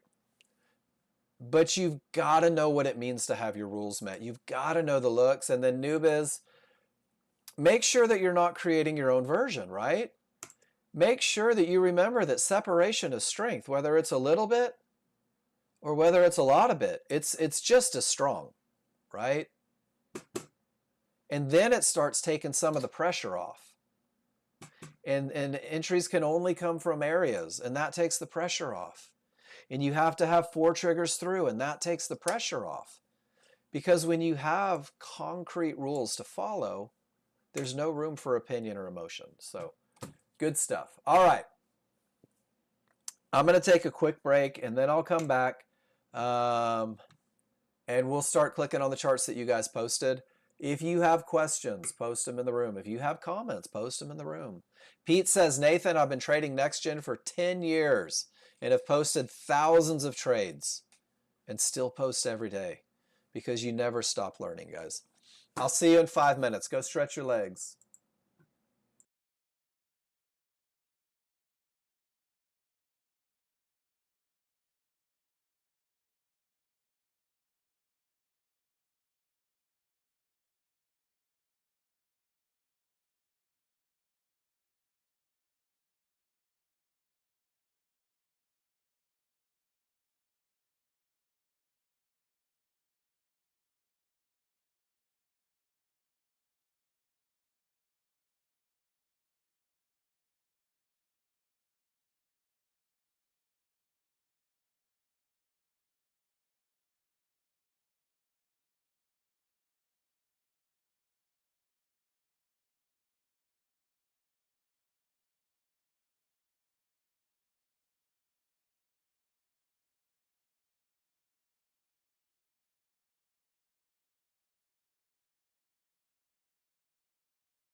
All right, guys, I'm going to scroll up to the very top of the room.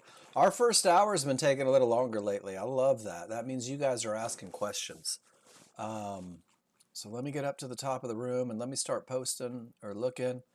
Let's see where we started. My goodness, you guys are busy in here.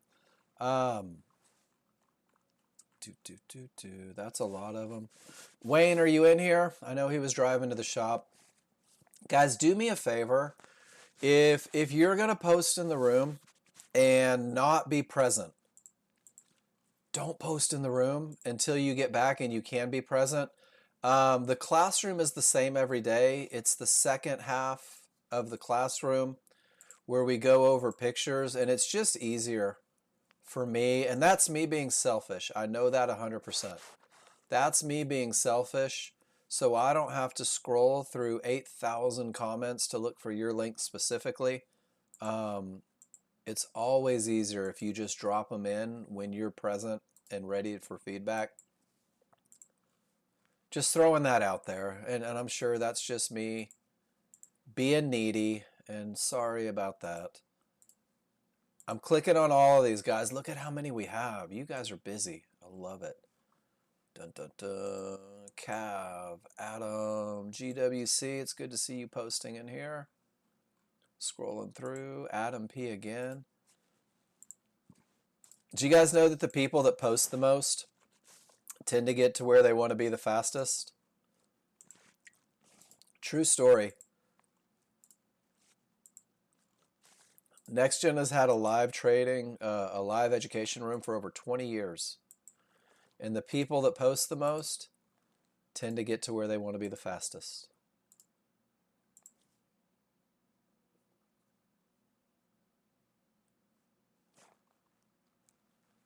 And one more. Bum, bum. All right, guys, here we go. Do not be the trade police. Do not be the trade police. We're going to read the annotations, and then I'm going to give my 2 cents. Weak bottom, triggers rolled, wide separation, odds favorable momentum, broke term, and clear path. Pete has described the perfect look.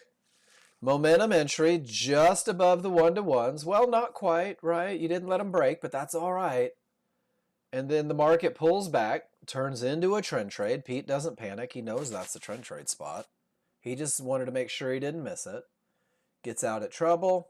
Trailing stop gives him just a little more cash in the kitty. Great trade, Pete. Momentum and path.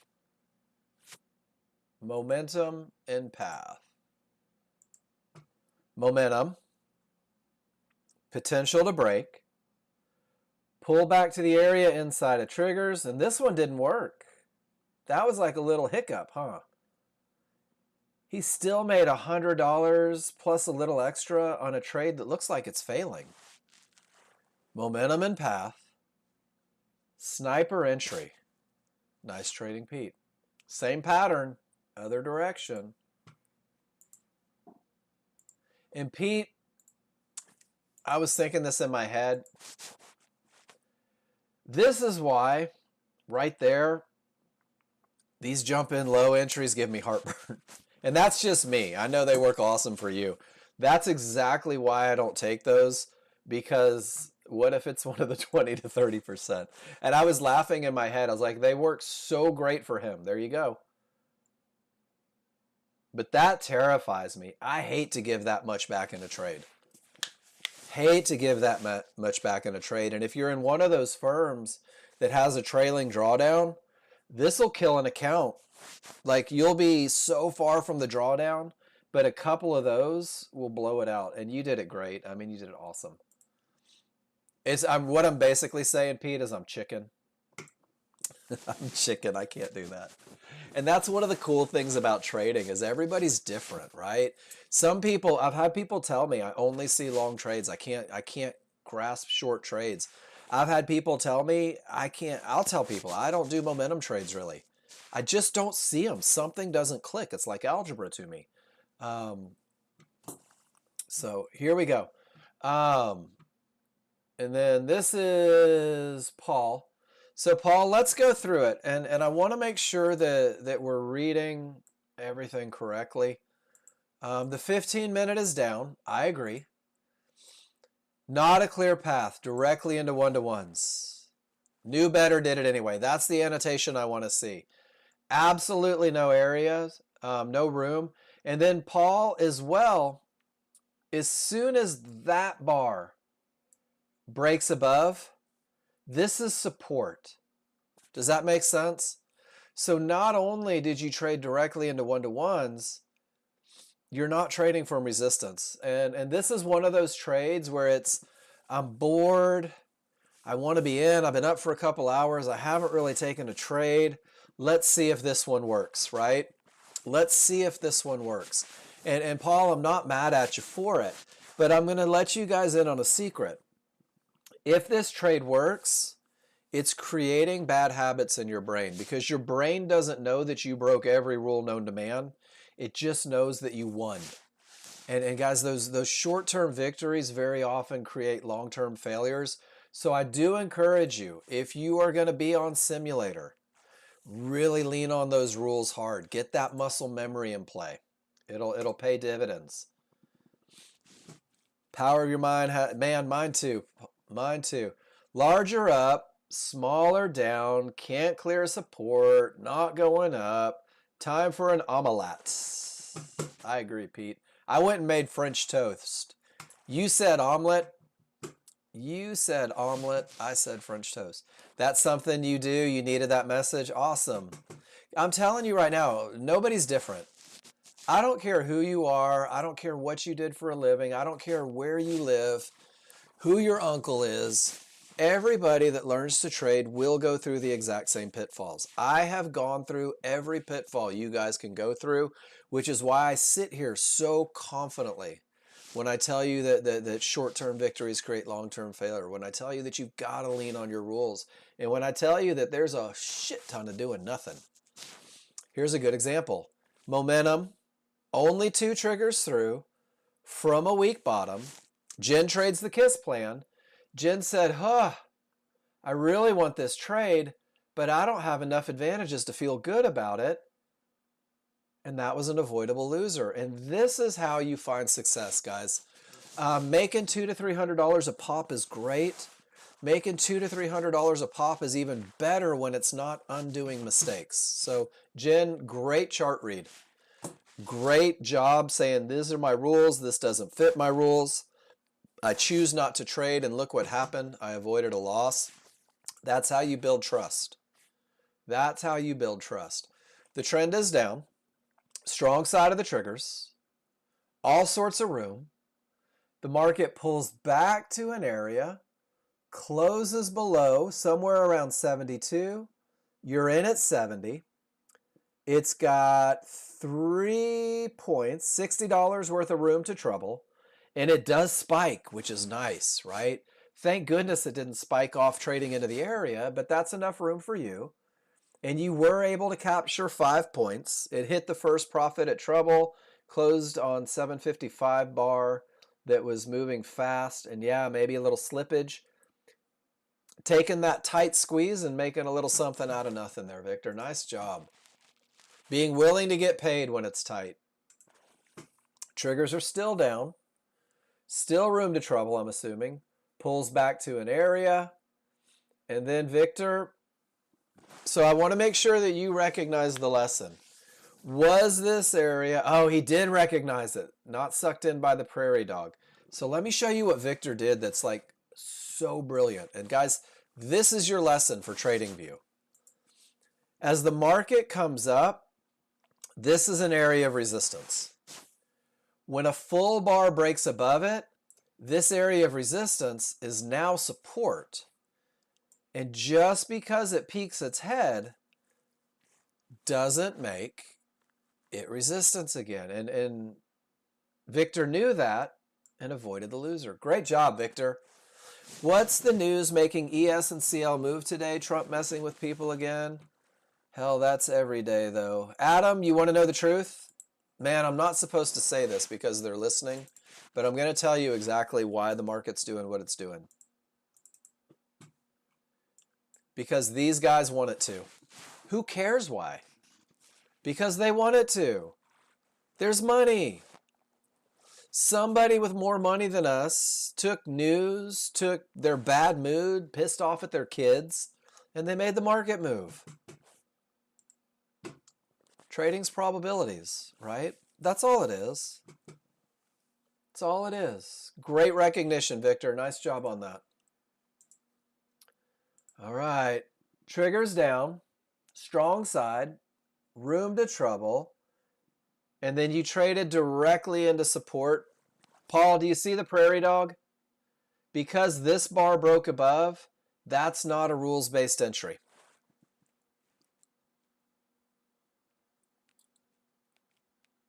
Because this bar went above, that's not a rules-based entry, and 520 bucks is a pretty big hole to dig out of. That's what we call avoidable losses. Good job. Strong bottom, morning Wayne, triggers up, odds favorable, jump the fudge in with all that momentum on both charts and nothing in the way, and GTFO at a fib. Right on.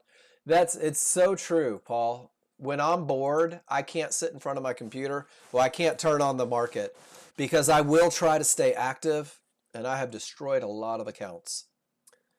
Price hits the midband. Large triggers a full bar away. Guys, this is what we call the gap theory.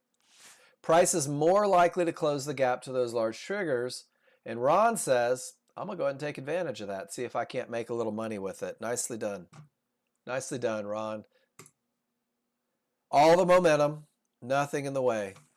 Guys, once again, momentum and path. Strong triggers, nothing to create a bounce. Jump the fudge in and get paid. Nicely done. Guys, that's called the chili dog. Ron created that for you guys based on his ability. Look at that, momentum and path. Jump the fudge in. Make some money. Once you learn the basic concepts, you start to find pretty creative ways to get paid in this market, guys. And those are a couple of them right there. Great job, gentlemen. The trend is up. Strong side of the triggers. Room to targets. There's your pullback to the mid-band. There's your close on the right side of the triggers, and that area wasn't there. And guys, these will shift for the pictures. So when I see you trading into an area, I got to look over here. So you had from 91, you had 4 ticks or 4 points to get there. Tiny little room again, and it holds like a champ. And you make 120 bucks. And that's cool. That adds up, right? That definitely adds up.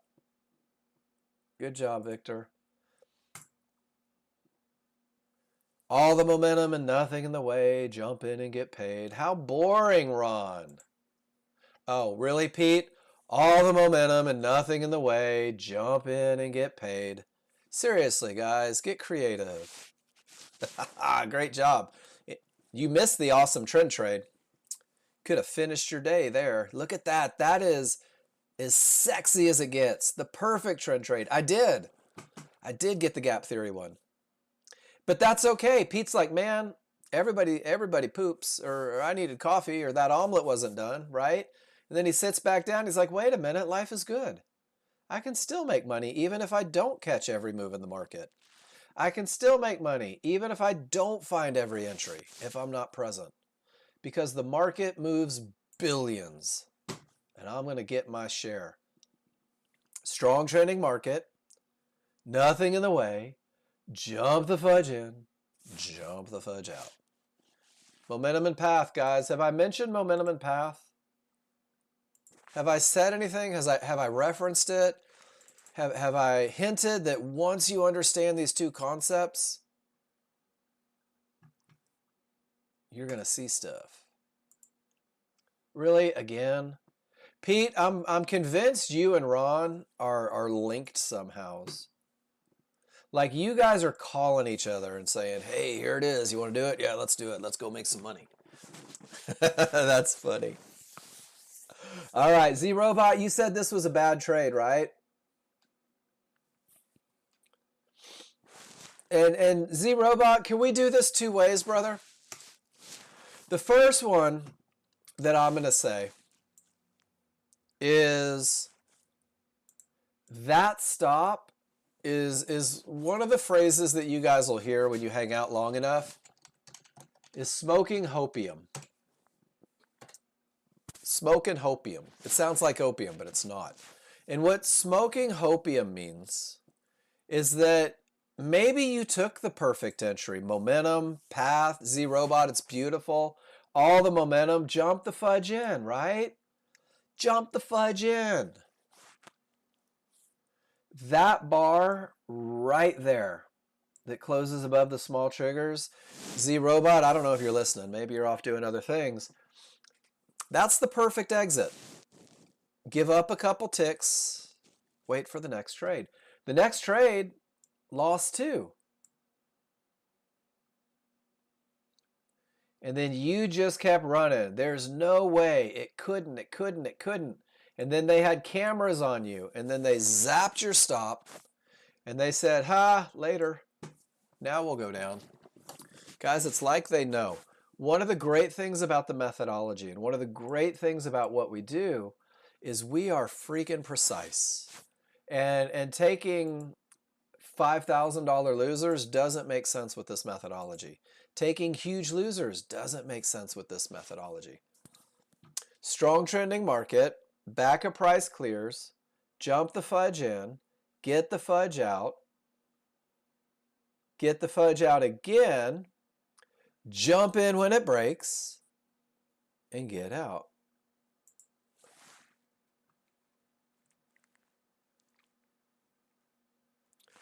What market? Okay, TradingView is experiencing a partial outage. Thanks, Phil. Having challenges. I'm glad you're on Sim. Jen taking a Pete trade. Yep, Jen, great job on that. I love it. Lines can create bounces. Let it clear. Let it clear. Everything's down. Nothing in the way. Jump in, get paid. How many times are we going to see this? Guys, something's up with TradingView. They're having an outage, partial outage. Something's not right. So be careful.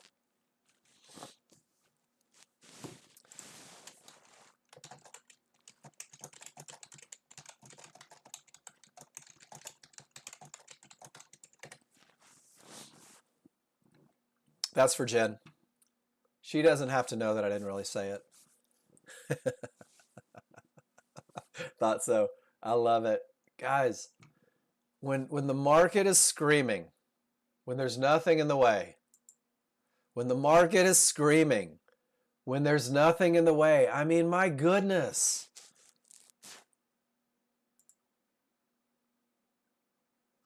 Good momentum, clear path, area inside of triggers, blew right through, didn't it? Who was this? Who was this? Help me out. That's you, Adam. That's a great looking trade. That's an awesome looking trade. That's a trade that typically wins 70 to 80% of the time. Did you question it? Did you feel like you did something wrong? Were you wondering where the mistake was? Because I don't see one. That's it. Good. That's what we strive for. And Adam, that's why I asked that. You could not have executed this trade any better. It just didn't work. Nobody likes a loser. I don't like to call them losers. I like to call them just the perfect trades that didn't work. The perfect trade that just didn't work. Strong triggers. Room to trouble. Pull back to the area inside of triggers. Money, money, beautiful. That was a long trade when everything turned. Maybe room to trouble. Nope, trouble had already been hit. Is this 10K? That's it. Losers are a normal part of a positive equity curve. Whose chart was this? Help me out with this. I love this. Momentum and room. Targets hit. No room.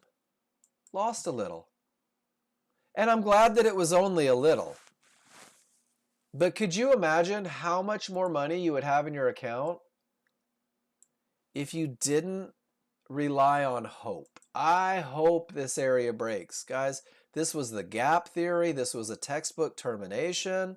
This is 3 divergences in the same price range.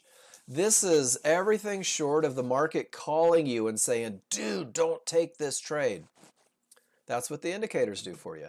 And I am Holzmart. We all feel that way. There's nothing worse than taking the wrong trade and realizing it's the wrong trade and still not closing it out. Anybody ever done that? I have. Momentum down, 3 triggers through last night, area inside of triggers, easy money. Adam, flawless. Phil, no idea what I'm talking about. Guys, we've all done it. And then you go down 2 or 3 trades and you say that magic phrase, I just need one to get it back. I just need one good one to get it back. Let me double my contract size. Yep, that's it. Welcome to day trading.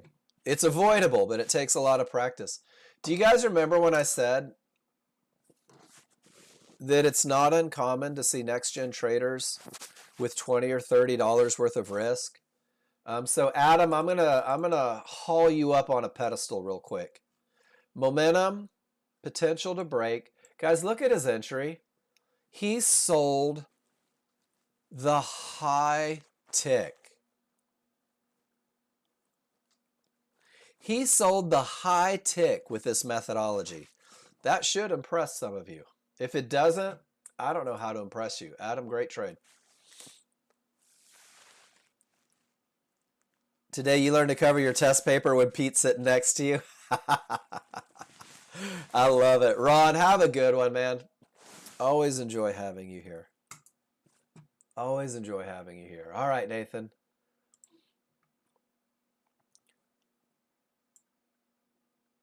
Only one trigger through. Strong top. So, Nathan, I like it. Let's do this.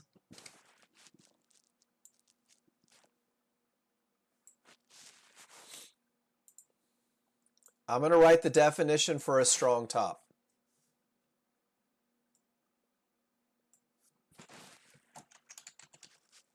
A termination condition that creates a reversal.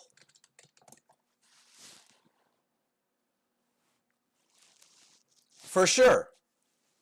When is the midband a termination? When the large triggers are a full bar away. The midband was not behaving as a termination condition here.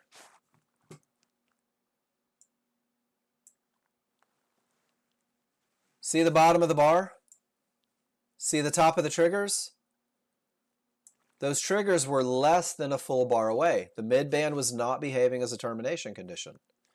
And because this wasn't behaving as a termination condition, that reversal doesn't make it a strong top. Okay, good. Thank you for that.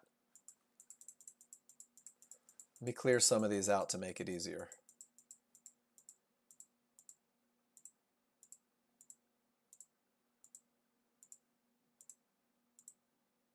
Here we go. All right.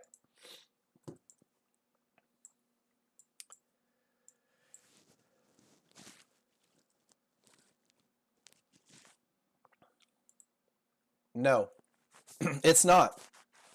Because the large triggers are not a full bar away. That's okay. So Nathan, that is the one termination condition that takes everybody the longest to learn. And what it is, and let me set you up for a little success as well, is it's what we call the gap theory. But I just want to show you in the resources where that resides. And then we'll do a quick little lesson on it. So the gap theory says, and Ron took a trade earlier with this one, if price accelerates away from those large triggers and smacks into an area, whether it's Fibonacci or whether it's a midband, price is likely to close the gap back to that trigger. And it looks like this. If price comes down and hits whether it's Fibonacci support or a mid band, do you see how there's room for an entire reversal bar before it smacks into those large triggers? That's what denotes the large trigger or the mid band. Hold on, let me find my picture here. That's what makes the mid band a termination condition. And that's the only time, is if the large chart triggers are a full bar away. The large triggers are a full bar away. So what you run into, and let's just go ahead and go back and see if we can find some examples. That one in the moment was probably pretty close, but see how it pulls the gap back to those triggers? Let's see if we can find a textbook example. There's one. Fibonacci is hit all the way back to the large triggers. So when you hit a midband or anything, and let me just see if I can find a really good example just for illustrative purposes. And it's a lot of close but not quites going on here. Bum, bum, bum, bum, bum. I'm going to find you a good one, dagnabbit.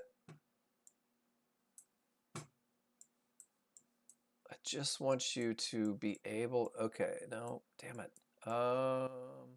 Here we go. This is a good example. So when price comes down here, and let's just say you had a mid-band right here, right? Give me the pin. Here's my mid-band. It's cruising up, and price gets there. You're going to see a reversal bar marker that's going to be like right here. And that's going to be the point at which that reversal bar is printed. If your triggers are above that reversal bar marker or below that reversal bar marker, you'll know for sure without question those large triggers are a full bar away and price is more likely to close the gap. And more importantly, that's what creates the mid-band as a termination condition. And I'm telling you, that is the least commonly understood termination condition. So it wasn't a textbook termination, which means that it can't really be a strong top. Does that make sense? And Nathan, these are those little understandings that start to create the big lessons. Cool. And then you're absolutely right. If you took the entry, it's a tiny little loser on the potential to break, right? But it's only 2 triggers through.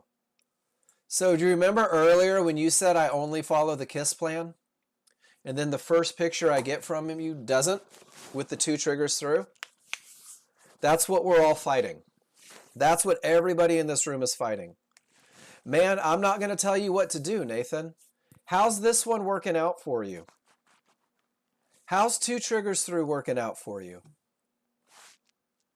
Do you win these more than you lose them? Okay, then do you, bud. Then do you. You've got to write your own plan. If you're following the KISS plan, if you want to be held accountable to the KISS plan, that's not your trade. Why? Because this is more likely to fail, there it is again, than it is to win. You haven't seen any this week? Then you're not following rules, because we literally did an entry from the S&P today. They're happening. People are posting them. Scroll back. Look for momentum and path. Yesterday's a bad example, but they're happening. The KISS plan is working. Yesterday was FOMC, man. So do me a favor. Open up a chart. You know what momentum and path looks like, right?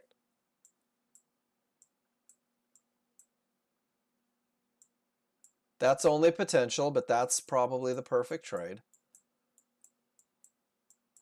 Momentum and path, there it is. That's a NASDAQ. So when you see that, Nathan, circle a tail. If you're looking for the perfect trade, there it is again. Circle the tail. There it is again. Circle the tail. I mean, my goodness. There it is again. Circle the tail. All of these are high probability trend trades. Okay, but if you're not doing this, and you're just deciding that you haven't seen them without scrolling back to see if it's true, then you're putting a lot of faith in your understanding to be able to know in the moment that it's not a rules-based trade and that they're never happening. And I know because I did the same thing. And then let's get off of NASDAQ. So Nathan, you said that you're taking 2 triggers through trades. But here is momentum and path on the S&P 3 times over. Let's see if any of those fit the bill. Triggers on the wrong side there. There's 3 triggers through with momentum. Right, that's only 2. That's not momentum. I guess what I'm saying, there's one right there. There's momentum and path. Didn't reach. Let's see if that worked. There it is. Hold on. Almost had it. I'm crashing my Ninja, damn it.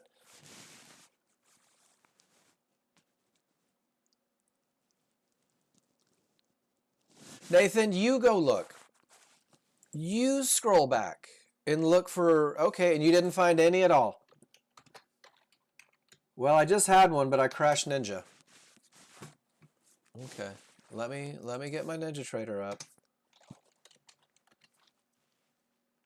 Because we just had one right there coming into that 1-to-1. It hadn't reached it.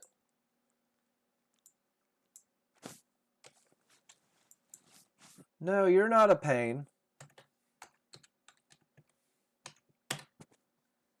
But what you're trading the KISS plan, right? Help me out here. You're trading the KISS plan. Okay. So don't just look for high probability trades. Look for perfect medium probability trades too. Nathan, they are going to be the majority of your trades. The majority of your trades are going to be medium probability. And then let me go even further. The plan that I give you isn't the end of the road. But Nathan, some of the challenges that you're having right now is that you were making mistakes about whether it was a termination or only the potential to break, right? And you came to me with challenges about defining entries. So Nathan, you're at a point right now where doing less is going to provide more because you're being very rigid.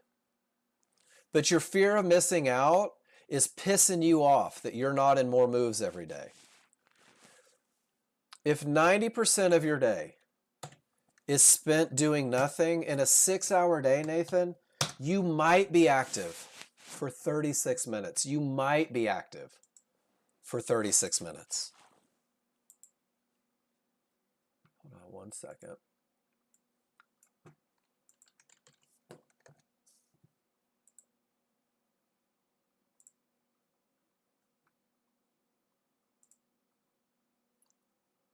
Give me 1 second here.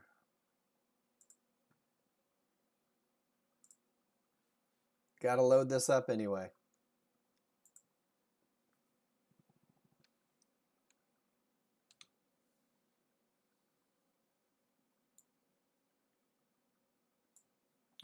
There you go. My average winning trade is 2 minutes and 33 seconds. My average losing trade is 1 minute and 1 second. That's it. That's as long as I'm in the market.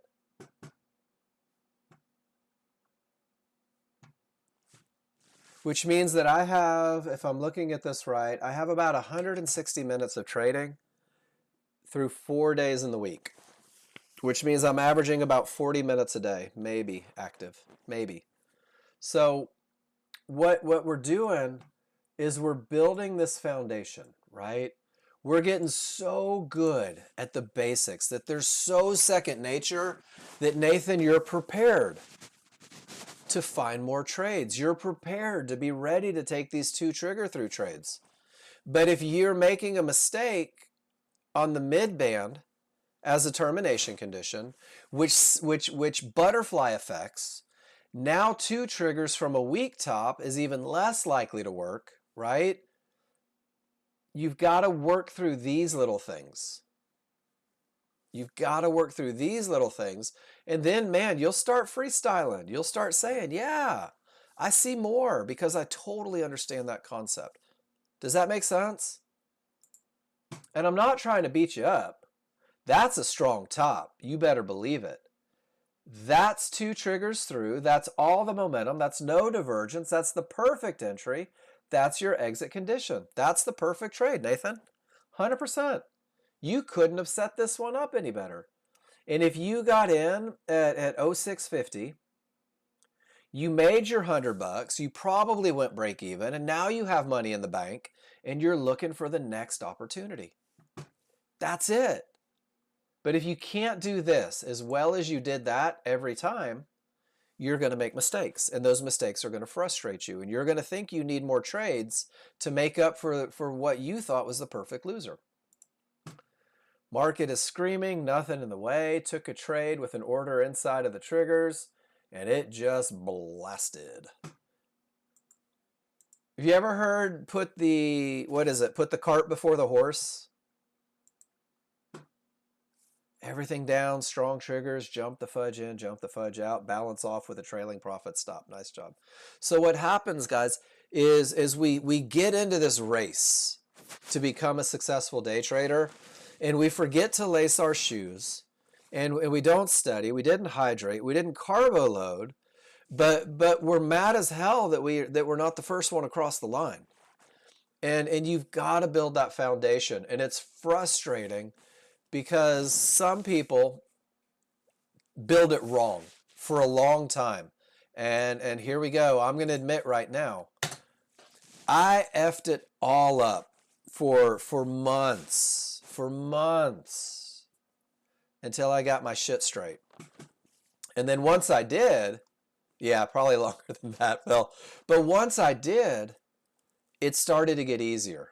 When I stopped looking for the trades, gosh, everything says down, nothing in the way, jump in, make money. When I stopped looking for all the trades and I really focused on learning to read my charts to recognize advantages, good morning, Moonwalk, I didn't see you sneak in. That's when life got pretty good. So Nathan, odds favorable momentum, hold on. Odds favorable momentum, 4 triggers through, pull back to an area inside of triggers. Your entry was 07. It made it up to 9 and change. $100 probably break even before the trade failed. Nathan, is this from last week? No, you're okay. You need to sleep. You're good. I say the same thing every day anyway, Moonwalk. That's from what, last week, Nathan? 3 months ago?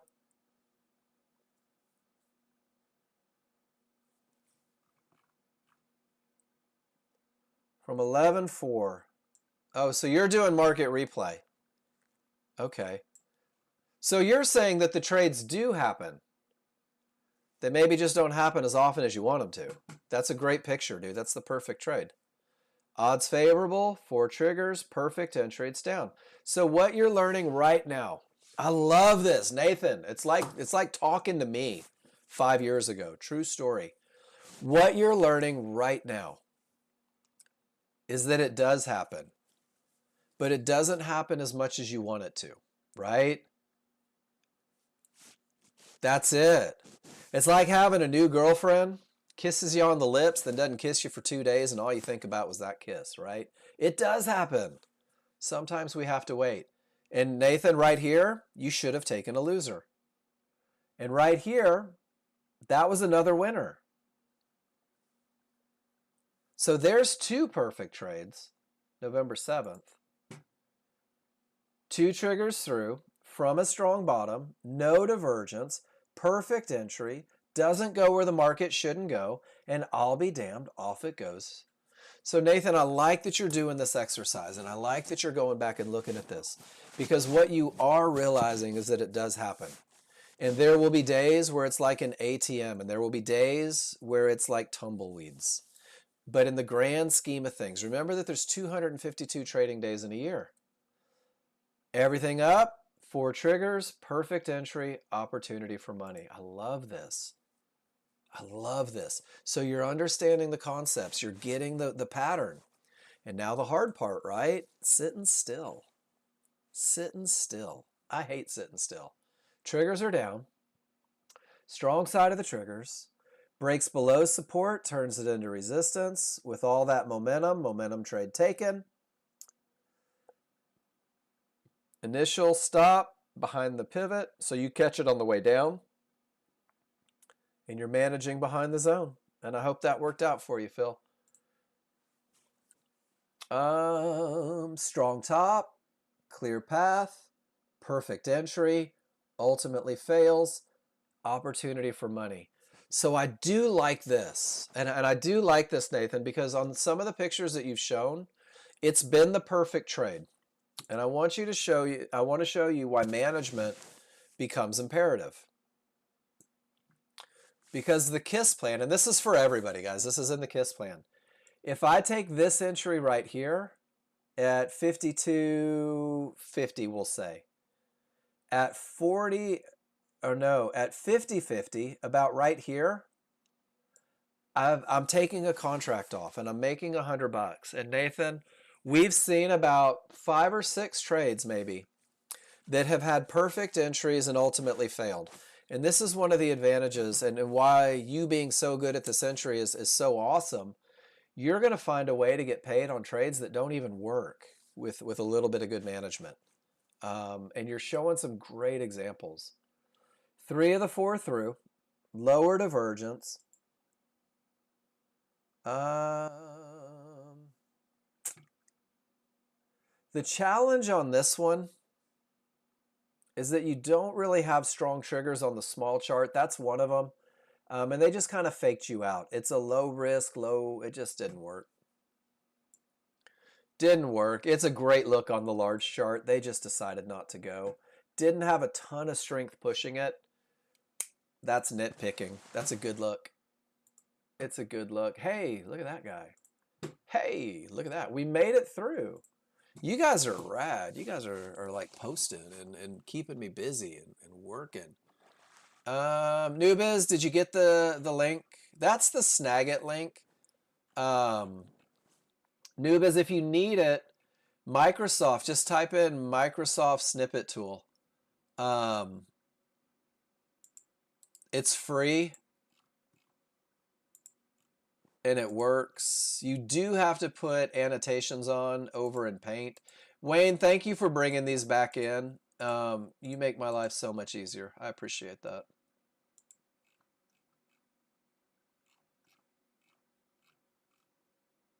You guys are awesome with all this stuff you're doing. Okay, cool. You got it? Gonna start sharing. I hope so. No more running from you. Man, I'm the warm, fuzzy Novak, Noobiz. I'm the guy that wants you to be successful. I'm the guy that's gonna, I will hold you close to my bosom and keep you warm. Market coming from a good top. Everything is screaming. And then Cav, I have to respectfully disagree. That's not a clear path. That's not a clear path. That's trading directly into a line that could create a bounce and hoping that it doesn't. And you pull a little something out of nothing. Do you see it? That's not a clear path. Guys, write what it is, not what you want it to be. This is important. Sniffing pills, moonwalk, Scott, as you go through, make sure that your annotations are what are truthfully happening, not what you wish was going on. And I say that because, Cav, this is one of my biggest faults as a new user. I get married to a trade so much that I ignore what's happening in the moment because I'm so hell-bent on taking that short. And that was, you got a little lucky there. Good job not losing. Odds favorable, 50-50, strong bottom, no divergence, and instant death, right, Nathan?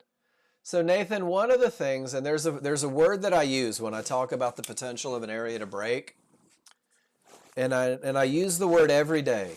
Small triggers smash through an area. Small triggers smash, not peak, not go bloop. We're gonna try to make it, but dude, let them go through with some conviction. It gives you an advantage. But here we go again. 2 triggers through. And then, Nathan, do you want to see the rule that you broke? You don't have strong triggers on your small chart. It's right there on the checklist. Small triggers on the small chart. Boom. That's okay. And this is what happens, and this is where I just go, hey, check it out. You probably missed that. And Nathan, just because we talked about it, next time you take one of those 50-50s, you're going to be like, oh, let me check those small triggers. Chef's kiss. Dig it. Good momentum. Clear patch. 4 triggers pass. So we're talking down here, not up here. Skip this with 2. Skip this with 2. And they said, you know what? Adam is such a nice guy. Let's let him sell the high tick again. Adam, I feel like you're showing off a little bit today. And let's make that money all the way down to trouble. Beautiful. Beautiful. Those 1-to-1s got you back to your perfect entry. I believe that was a lesson from the other day, wasn't it? When the large chart looks like this, sometimes we need a little help. And man, just perfect. Adam, you have found a groove today. Momentum, clear path. So I like this. This is where you can exercise your right to adjust. Momentum and path on the large chart. Guys, this is the best of the best look for going down. This is an awesome look for going down. And Boaz says, well, son of a gun, my only area is on the wrong side of the triggers. That's not rule number 3, Matt. But Boaz says, I'm in charge. And with all of this momentum and nothing in the way to stop it, I'll just force the market to go in the direction of my trade so I have something to put my stop behind. And there it is. And then even after the second divergence, it's the same trade because, do you guys remember? It takes 3 divergences to become a termination, and that's where he exits. Boaz, this is a beautiful trade. Beautiful trade. I like it, Adam. The market's a little weird right now. You guys are saying it. And then, Wayne, did you get my answer on that? I haven't done enough work on this to really have an opinion yet, but I'm going to keep eyes on it. But on that same concept, right? Break above and pull back. It makes sense to me. I just don't have the reps to give you a confident answer yet, but I'll keep eyes on it and you keep eyes on it. And between the two of us, we'll have an answer by the middle of next week. The problem is I tried to scroll back this morning and find it, but the VWAP doesn't go back as far as I wish it would. It stopped printing. Yeah, I will too. I'll give you help on that one. That's a great question. And I never really considered it on the VWAP. I typically just look at it at the large chart and just know that I don't want to do it on the small chart. And I don't always do it over here because I'm not sure how it looks over there. NASDAQ is down. Trend was down. Odds favorable, momentum up. You take the momentum trade. The zone was 2 points lower. It's the perfect. It's beautiful, Wayne. Perfect momentum trade. Smack dab into the VWAP. All the strong triggers. Your VWAP was hidden behind a pink line. Wascally VWAPs. All right. And guys, thank you for telling me. If your zones shuffle, let me know so I don't become a crybaby. Triggers are up. Breaks above support. Pulls back to it. Wayne's waiting for it with every trigger up. Makes his money. And he's out on a trailing stop. Nicely done, Wayne. I love this. So you newer users, take heed of this. One of the things that Wayne will do every day is he'll say, okay, this is what I did. And he'll tell himself if he broke rules. And this is how it resulted. Hour and 20 minutes, $4,600. That's not a bad day. That's sitting in bed watching TV with Trina. Good job. And then Trina said, anything he can do, I can do better. Just didn't have enough time to catch those trades. He was hogging it. Great job. Self-analysis. Let me say it out of my nostrils. Self-analysis, guys. Good stuff. Triggers are up. Strong triggers. Broke barely. Yeah, pulls back. There's your momentum trade. And up it goes. Set at the previous high. Quick 560. Nicely done. Fits the rules. Barely is barely, right? Trend is up. Wrong, weak side of the triggers. I read that as wrong side of the triggers. Room to trouble. You go short because it's the weak side of the triggers, because this is all the momentum. And you and Wayne, am I just saying you're like, I'll just take the short to the long? And that's what it was. That was the short trade to the long trade. You and John Novak love that trade. Everything is screaming down. That's where it's most likely to bounce. Let me just make some money on the way down. Nicely done again. Smooth. All the momentum. Pull back to the HVA. He gets in on the way up. Gets out at trouble. It's kind of boring, right? Momentum and path. Let's make money. Momentum and path. Let's make money. Momentum and path. Let's make money. Good top. Everything's down. Pulls back to the area on the wrong side of the triggers. And it works out beautifully. I'm so glad it didn't go up to that mid-band or one-to-ones, because it could have. One of the things, guys, and I know that it's exciting to say that mid-band's going to hold, it's almost better, and I don't give trading advice, because once you're getting in where the market shouldn't go, where do you put your stop? How do you decide where your stop goes? Is it, well, I'll risk $100 on this look? Maybe that's it, right? It's one of the things about the accuracy of the methodology, guys, is it literally defines where the market shouldn't go. But when you've hit your goals and you're playing on sim, sometimes you'll do that. Good job, Cav. 3 triggers through from a weak top. Good entry, moved the stop to break even, got stopped out, would have gone your 300, but that was your management rules. So a lot of problems with this one and a lot of good stuff. So it's a potential to break, right, from a weak top. Does everybody see that? Potential to break from a weak top. And you're like, oh, you're supposed to have a strong top. Well, he had a weak bottom down here. So Adam's been around long enough to say, man, weak bottoms pull back to the mid-band area. A lot of times they cruise back down.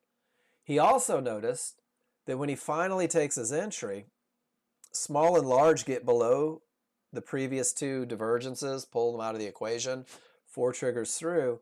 And he's like, man, I'll just take a low-risk entry and let's see if it can't push down.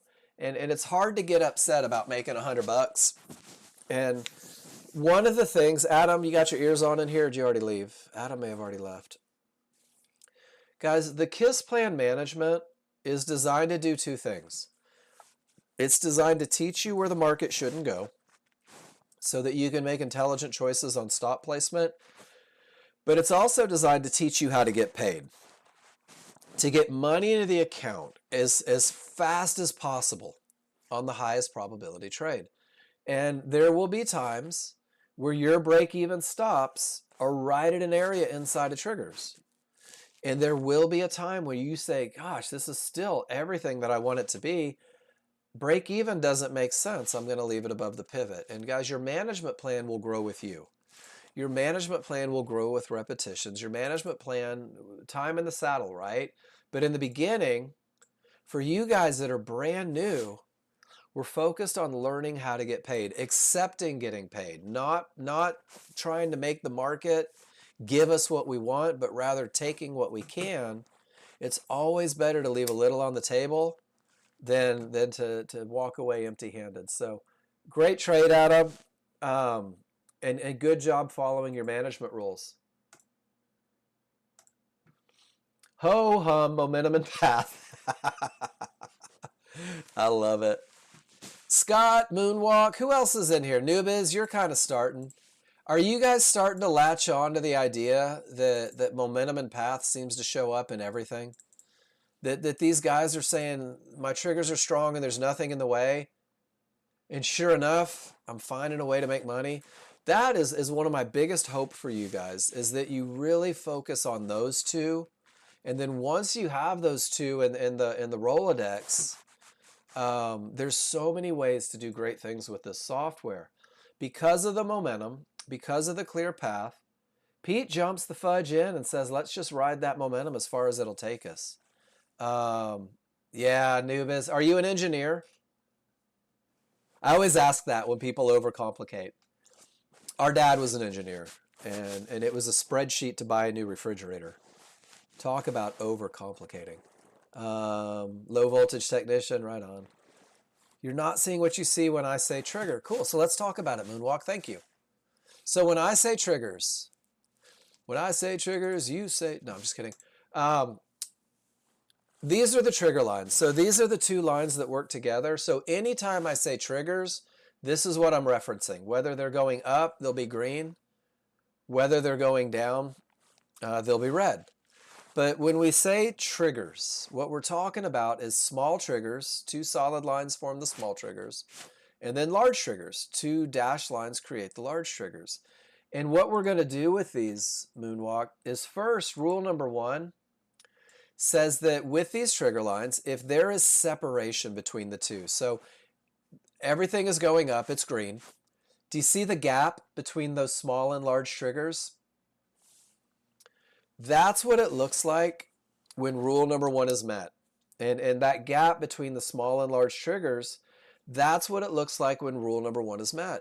And it has nothing to do with these price bars. And it has absolutely nothing to do with areas. It's literally these four lines with a gap between the two, large and small. So anytime you hear triggers, what we're referencing is Pete says, check it out. There's space between those two trigger lines, and OFM is secret cool kid code for the odds are favorable for the market to continue up.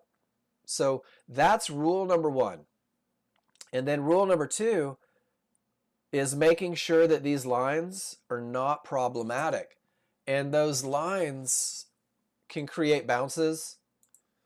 So rule number two says when all four of those trigger lines get above any lines, now it's just pretty much smooth sailing. There's nothing in the way to create a bounce. That's rule number two.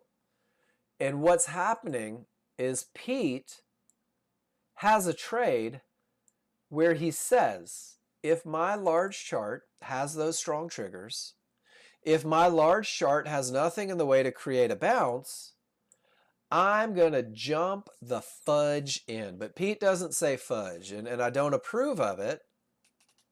I don't approve of it, but he does. And he'll hold it with that momentum and try to make some money.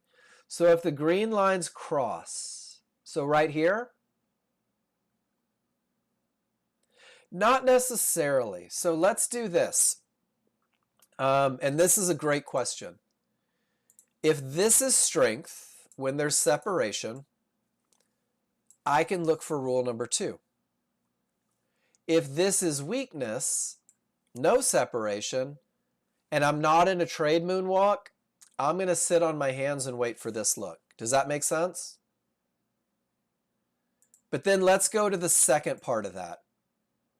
If I'm already in a trade because of the momentum, the expectation, and you'll see this a lot with trend trades, is they go to the next area.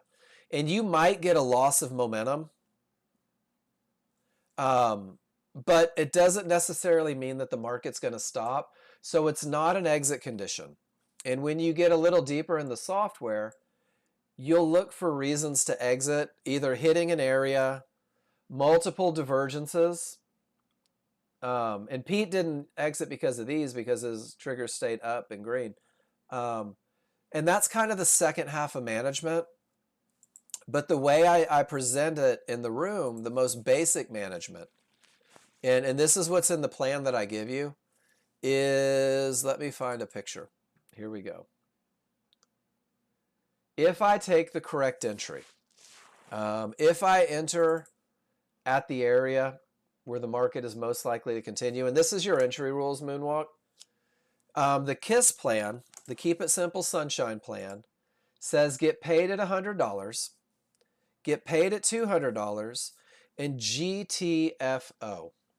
So what indicates the entry? Great question. Well, you're in control of it. That's the first answer, is you will initiate the entry. But, you know, I got stuff for everything.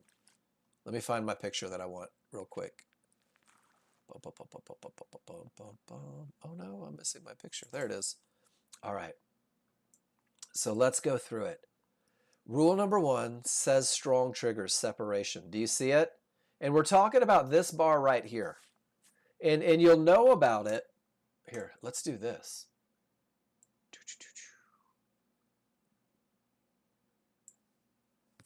Nope, has nothing to do with the tail yet. I'm going to show you what the tail means. So let's go through it one by one. Strong triggers is first. Strong triggers is always first. The advantage of momentum is always first. Do you see it? The separation? Everything green?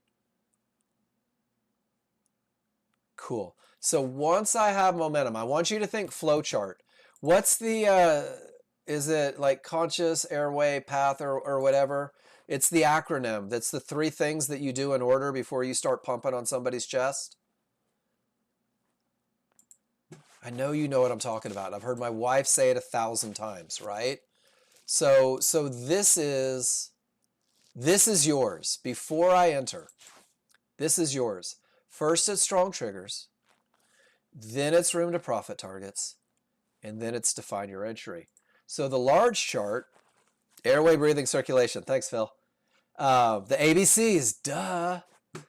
Before you start singing Staying Alive. First, it's momentum.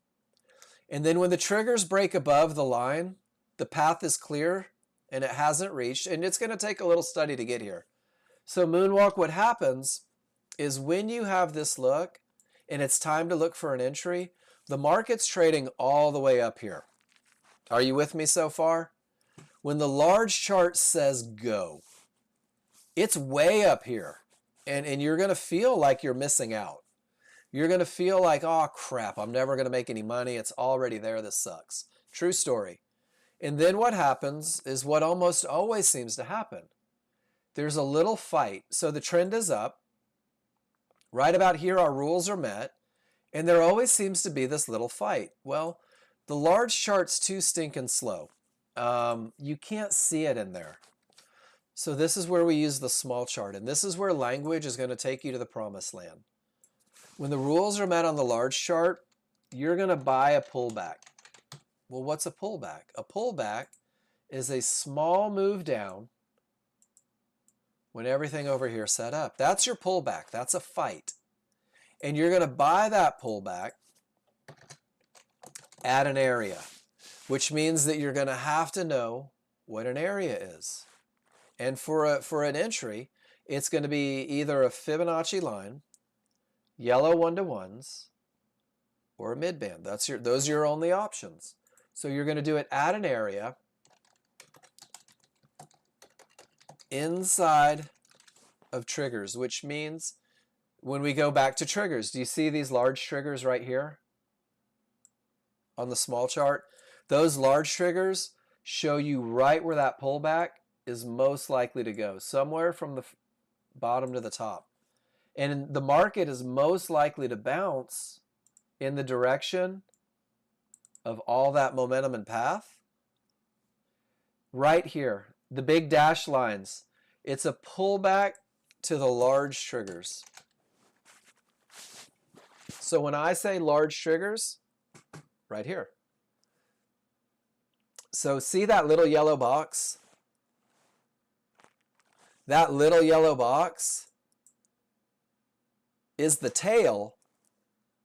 We are literally predicting where that tail is most likely to form using the language of rule number 3 because you have momentum and path. So one of the easier ways to do this, instead of looking for a trade, is take this spreadsheet right here. I give it out every morning, but you slept in today, so I got you. Oh, Nubis, have a good one, man. We'll see you tomorrow. So on the first tab of that Excel spreadsheet, Moonwalk, is in the A column, it's 50 pictures of exactly what it looks like to have strong triggers. Rule number 1, 100%. And the idea is that if you look at these pictures and read the words 50 times, you're always going to recognize strong triggers. Like you're going to open up your chart and you're going to be like, oh, cool. Green is up, small triggers are up, large triggers are up, and there's a little bit of space between the two. And that's rule number 1 met. Perfect. That's it. That's as hard as rule number 1 is. There's a gap between triggers and the colors match. But rule number 1 is only part of it. Now you've got to have a clear path in green. And a clear path means that all 4 of the trigger lines, everything goes back to triggers. All 4 trigger lines have gotten below the line. That's it. And until they reach the next line, I've got room to make money. And that's your clear path. That's the first one. And then once you have momentum and path on your large chart, it's the same stinking pattern every time. It's a pullback to an area inside of large triggers. And this particular trade fails, but it doesn't change the idea on entry any at all. So the goal isn't to look for a trade, not in the beginning. The goal is to learn what it looks like to have momentum. Rule number 1 met. And when rule number 1 is met, your second goal, right, small obtainable goals, is to know the difference between a line that could stop the market and when that line is no longer in a position to stop the market. And that's going to guarantee your clear path. And then that's my favorite picture, hot rod trucks and clear paths. This is the foundation. Once you understand this concept, Moonwalk, guys like Pete, like Ron, like Cav, like Jen, gals like Jen, excuse me, they just jump the fudge in and ride the wave. They're like, I have all the momentum and nothing in the way. I'm just going to jump in. I love that picture. But for a brand new user, they're waiting for the pullback to the area. Let's see if we have a Ninja Trader version. There we go. That's perfect. With all that momentum, room to trouble, see how the market pulled right back to that Fibonacci area right inside of those large triggers? That's your entry. So you're learning this pattern right here. You're learning to read an EKG. You're understanding what the waves mean, what the blips mean. And once you get that pattern down, you never miss that your patient is an AFib. But until you get it, you're going to wonder what the hell's going on with their heart. But that's it. And that's the one that sets you up for long-term success because you're learning how to read those very basic advantages and turn them into a trade. Does that make sense? And the problem is, if you're anything like my wife, you folks that are brilliant want to be good at this yesterday. And what I do is I break it down into the path of least resistance to help get you to where you want to be. And I can't say it loud enough that it is confusing as hell for the first couple days. And then the language really starts to kick in. And then you start going, oh, that's what that means. Oh, that's what he's talking about with triggers. So one of the things you can do to make that happen faster is use this document that I gave out yesterday, the Trend Trade Simple, and click on those links. Like read it, and every time you see a link, click on it and get the visual of what a trigger is, and get the visual of what an area is, and get the visual of what the rules are and where they're found. And then eventually we will piece them together and you will be a badass and your friends will be impressed. Thank you for asking the question. Do not ever stop asking questions. You guys that do that are the reason this class is so stinking good. All right, let's see what we have.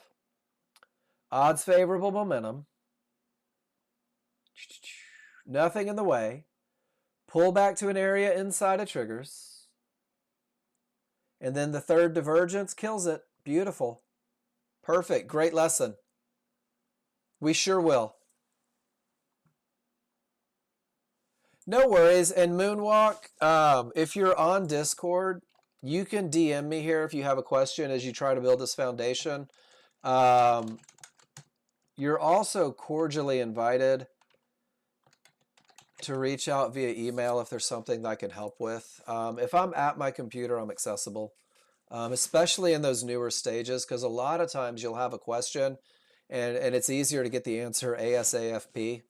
Don't be shy about reaching out if you need help. That's perfect, Nathan. And then once again, room to make money before it fails. And that's 100%. 3 divergences in the same price range. Good job. Let me get through the pictures, Nathan, and then we'll do a little gap theory lesson.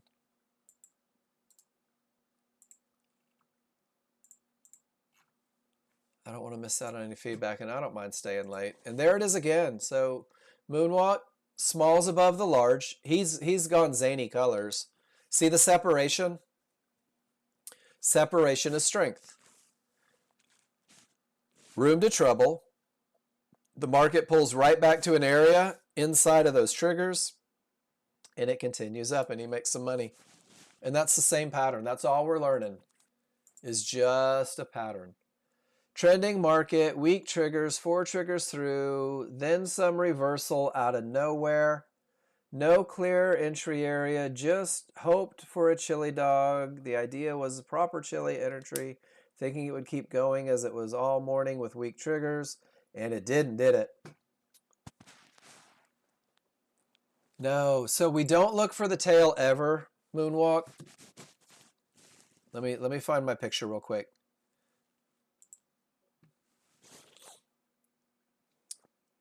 So this tail, oh, hold on. I've got a better picture. Ho, ho, ho. I've got all the pictures. There we go. This is a good example. So when the rules are met, momentum and path.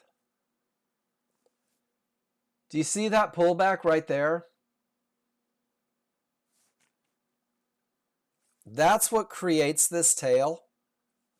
But the challenge is, on the large chart, there's just nothing here. I don't know where that tail is going to form. I don't have any idea. Does that make sense?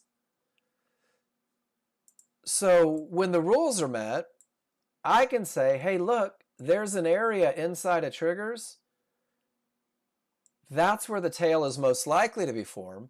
So I use that small chart to pinpoint my entry, and you don't even see this tail until the market goes all the way down and forces another bar, and everything inside of this one bar creates the entry.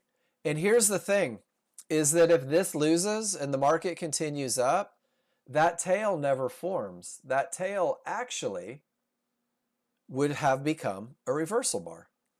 So we're not trying to time out the tails, but you can use that as a study tool. If you see the rules met on the large chart, circle one.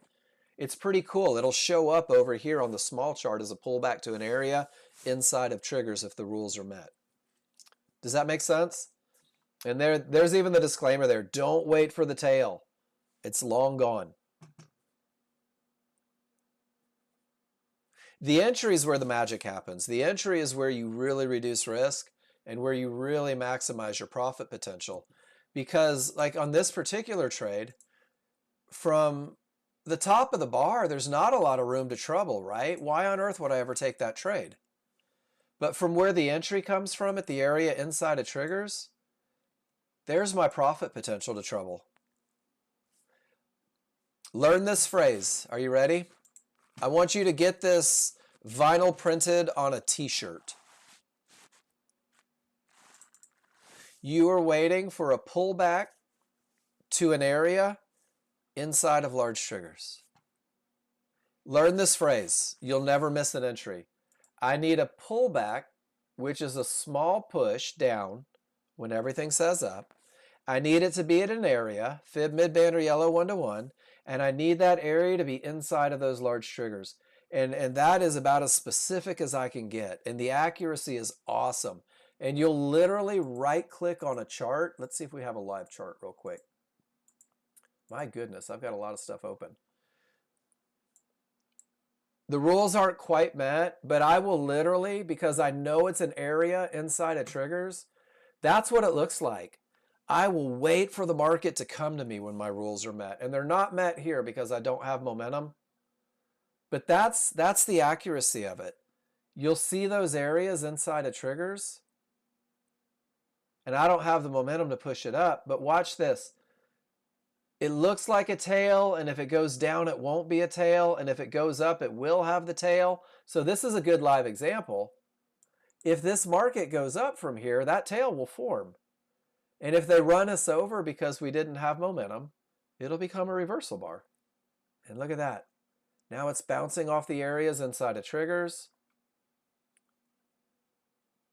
Pretty cool, right? There's our first target at $100. But that's it. It's just a pattern. But I don't have the momentum. But see how until this bar is done, I don't know if it's going to be a tail or not. So I have to rely on that entry rule. And without momentum, that's the most likely outcome. That was a pretty good live example. And see how it turned into a reversal bar, not a tail? Because my rules weren't met. It didn't have any giddy up behind it to push it up. Yeah, there's a lot of divergences too. Put the writing back up. Uh-oh, which writing? That one? Take care, Cav. Good having you in here. Oh, the t-shirt writing. There's a copy for your desk. Write it down on a piece of paper. But so you're going to use a limit order. This reminds you, Moonwalk, that you are so freaking awesome that you'll wait for the market to come to you, that you don't have to chase trades.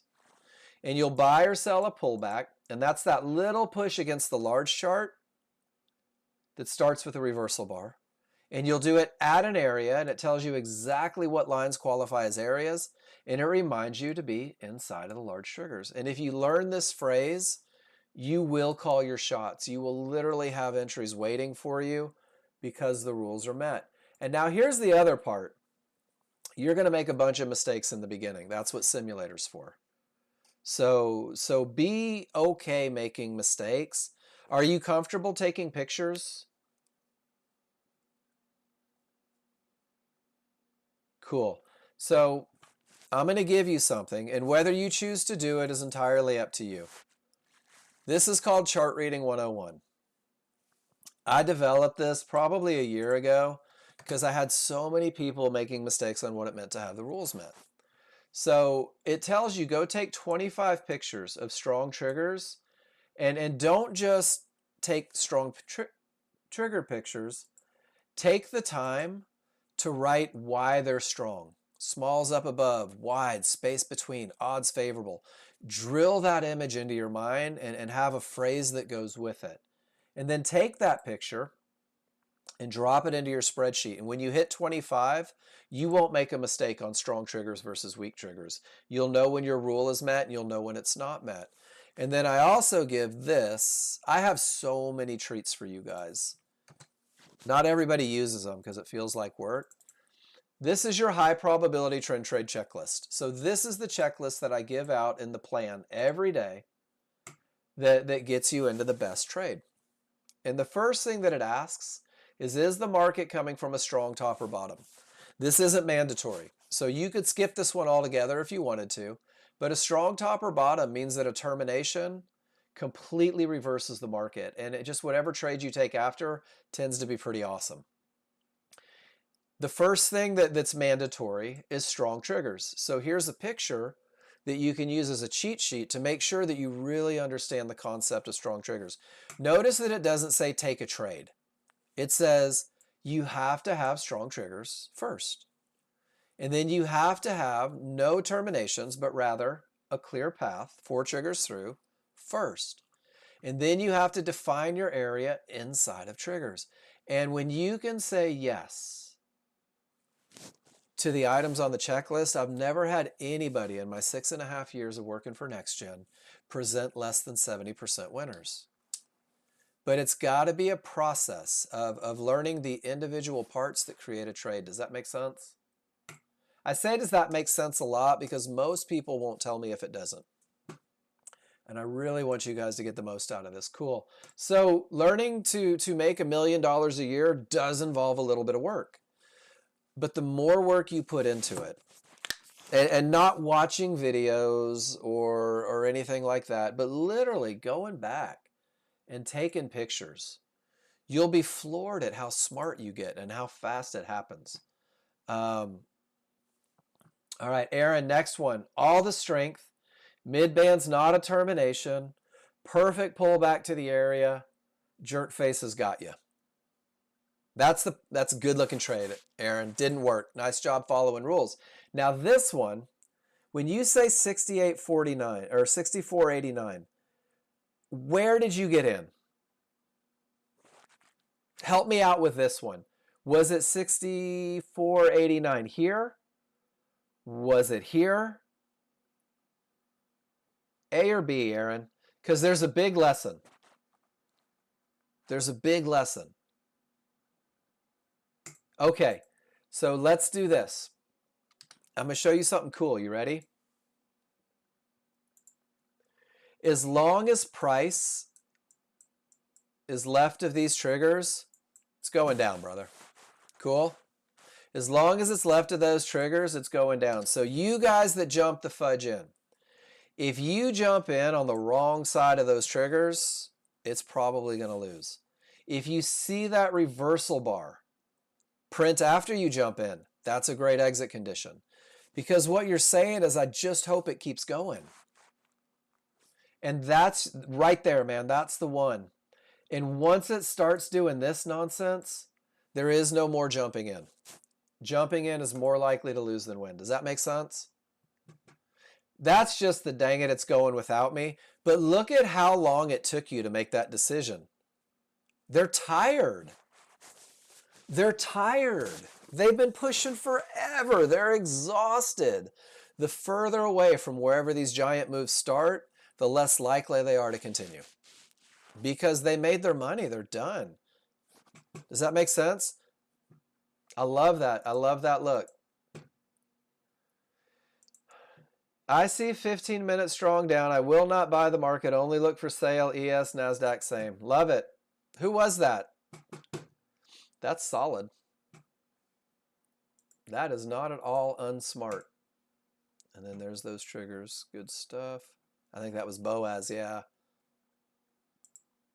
All right, Nathan, are you about ready for your gap theory? Everything is up, strong side, pull back to an area, close above, get in, make money. You say prairie dog with both ears out. What are you prairie dogging on? There's your area, Paul. There's your close above. That's not a prairie dog. That's a close on the correct side of triggers. That's beautiful. That's textbook. There it is again. Textbook. Paul and Victor in cahoots. Not good enough. Effing perfect. When you talk about this trade, you swear it is effing perfect. Everything is up. Strong side. Tons of room. Pull back to an area. Close above. I have written a plan based on that look. Strong triggers, clear path, pull back to the area inside of triggers, make all the money. Perfect, Pete. That's the perfect trend trade. And because you know where the market is most likely to continue, you know where it shouldn't go, Great stop placement. All right, Nathan. Next 5 minutes belong to you. Gap theory. Did you guys know that I have like 38 trillion pictures? And if you go through them, there's some good lessons. Nathan, why are you on TradingView if you're trying to learn NinjaTrader? Ooh, I just went parental on you. Sorry. I shouldn't do that. That's not my job. But if you were my kid, I'd say, why the hell are you trying to learn a second platform when you're not proficient on the first? That's what I would tell my kid, who's about your age. Okay. Why? They're different.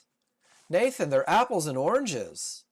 You're going to take ninja lessons and F everything up on TradingView because you're buying at areas, because you're waiting for triggers to break areas. They are so freaking different. You can't do that. Or you can, maybe. You're gifted. Okay. You do you. You do you. Don't listen to me. I don't know. I don't give trading advice. But sometimes I get pretty freaking adamant on stuff. Gap theory. Gap theory. Price accelerates away from the large triggers. If it hits something, it doesn't matter how far price goes past it. If the large triggers are a full bar away, the market is more likely to close that gap than it is to just continue up. That's it. That's the whole thing. Here it is here. Accelerates away, closes the gap because they're a full bar away. Accelerates away, closes the gap because they're a full bar away. That's it. That's the whole thing.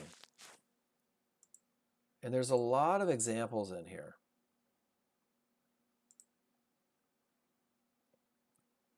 And that one is no longer active.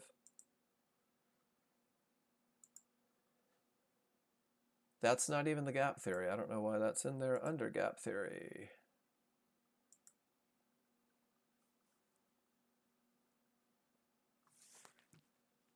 Really, Nathan? There you go. It's a whole spreadsheet full of them. Whole spreadsheet. But you have to learn the language. Price reaches an area. Large triggers are a full bar away, which means that it's below the reversal bar marker. That's it. Bonk, bonk. It doesn't say go short. And what it says, and here we go. Maybe this is the part that's missing.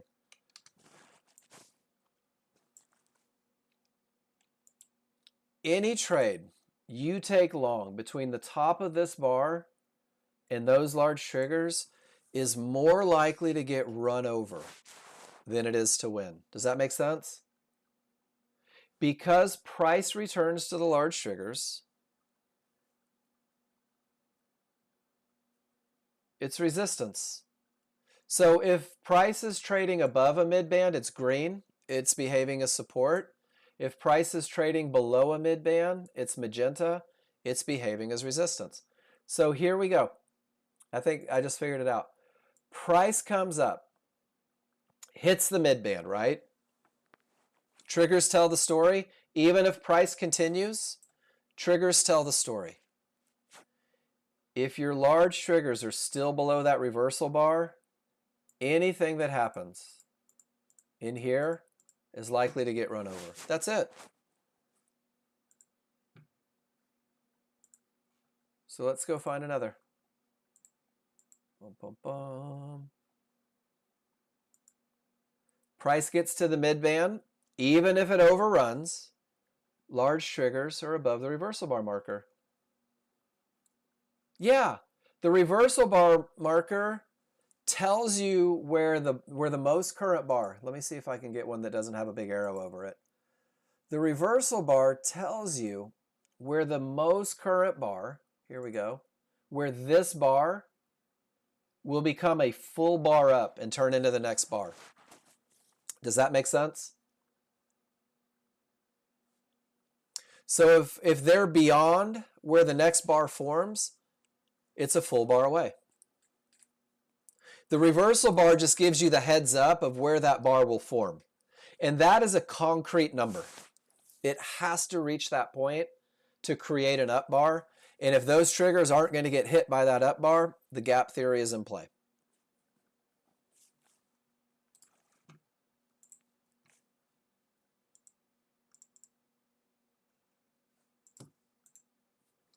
So let's walk through this one again. Whoops, that's not what I wanted. Stop it. I love these lessons. I really do. Love these lessons. Here we go.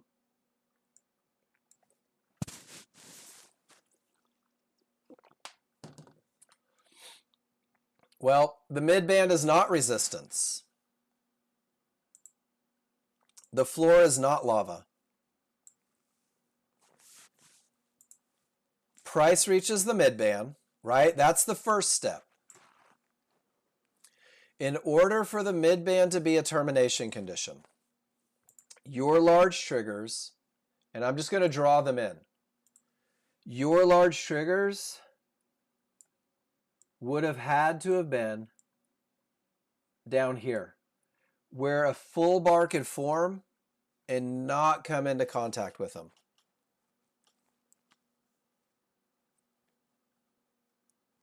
No, price blew right through the midband, didn't it? Didn't price blow right through it? It did.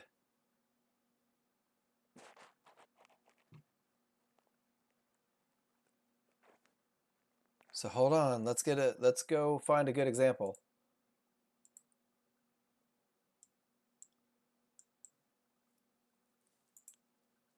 Nathan, look at how far price blew below that fib. Look at how far price blew below that fib, right? The triggers never got close. So as soon as price reaches this fib, and man, we're talking right here, it's a termination condition because the triggers are above.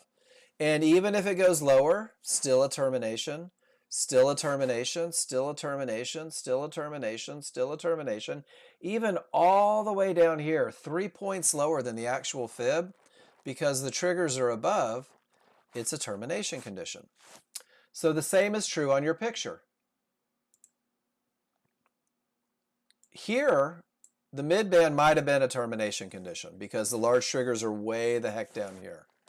But once everything moves up and the triggers catch up, the midband's no longer a termination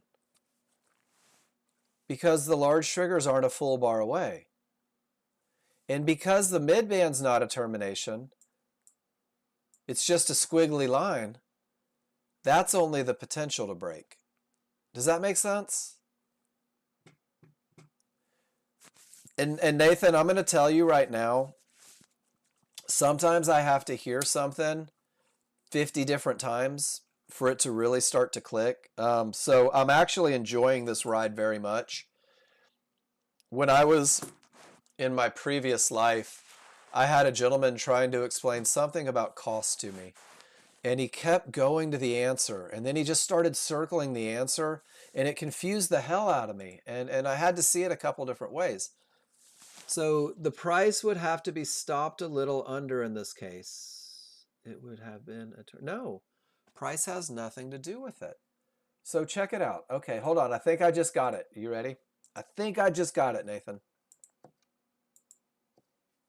Let's do this.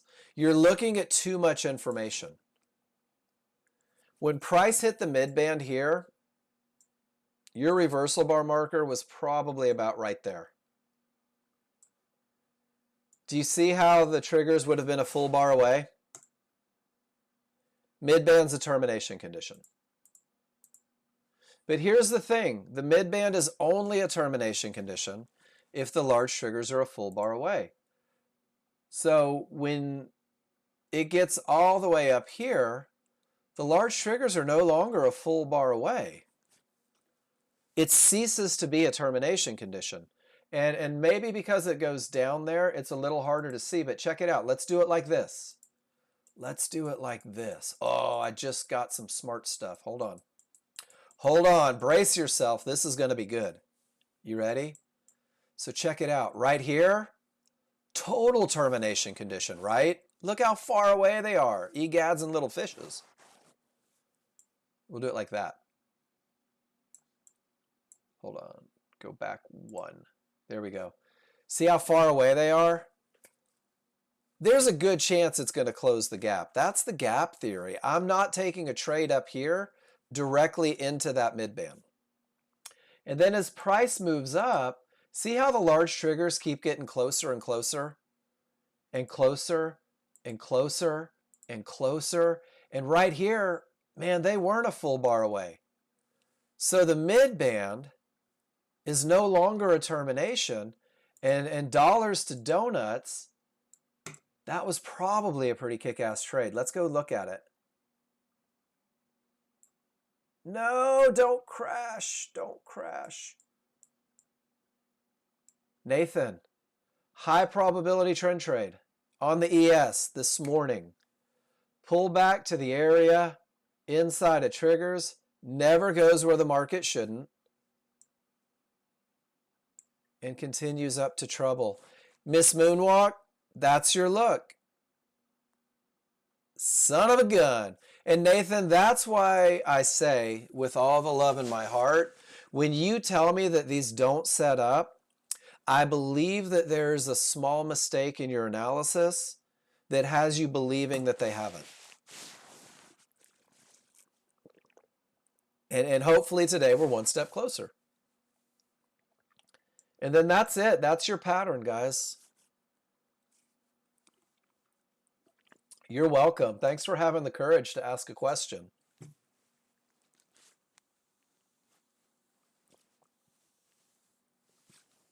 Unless divergence prints from it, Aaron, then I'd get my ears up a little bit. No, that's not a termination condition, Phil. Where are termination conditions found, Aaron? And Phil. Smarty pants. Where do we look for termination conditions, guys? Large chart or small chart? This is important. This is like the first lesson before we ever even talk about rules. It's large chart. Large chart. That's it. What's the only termination condition that I will respect on a small chart? The only termination condition. There it is. Boom, boom, boom.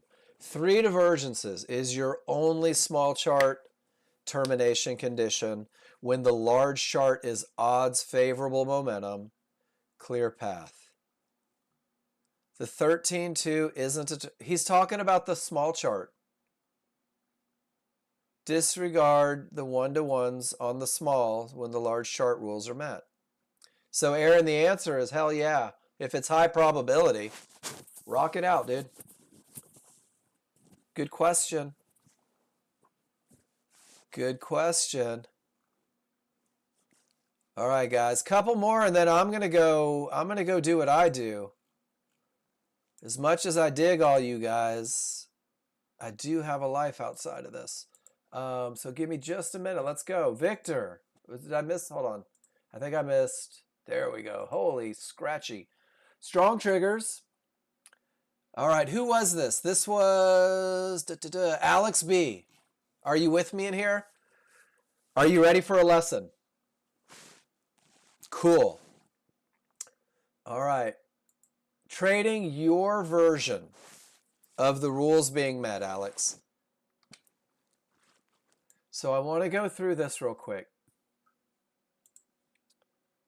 Do you see the yellow one-to-ones right there? Whoops, wrong one. So there's this magic phrase. If price reaches an area, count triggers. If no triggers go through, it's a termination. If 2 make it through, it's potential. If 3 make it through, it's better potential. If 4 trigger lines make it through, no, I got you, Paul.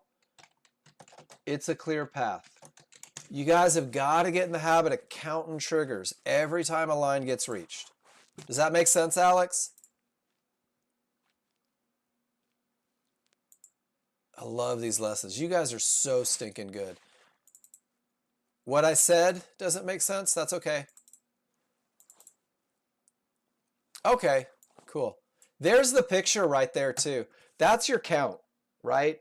It's only a clear path with 4. So what we run into is it changes the dynamic of the trade a little bit. We know it's only the potential to break because there's only 2 triggers through. And with only 2 triggers through, it's got less of a shot. That would be, oh man, I think I got rid of it. That would be the one where it's not my best look for a breakout. Doesn't mean that it won't work, but it's less likely to work. And then,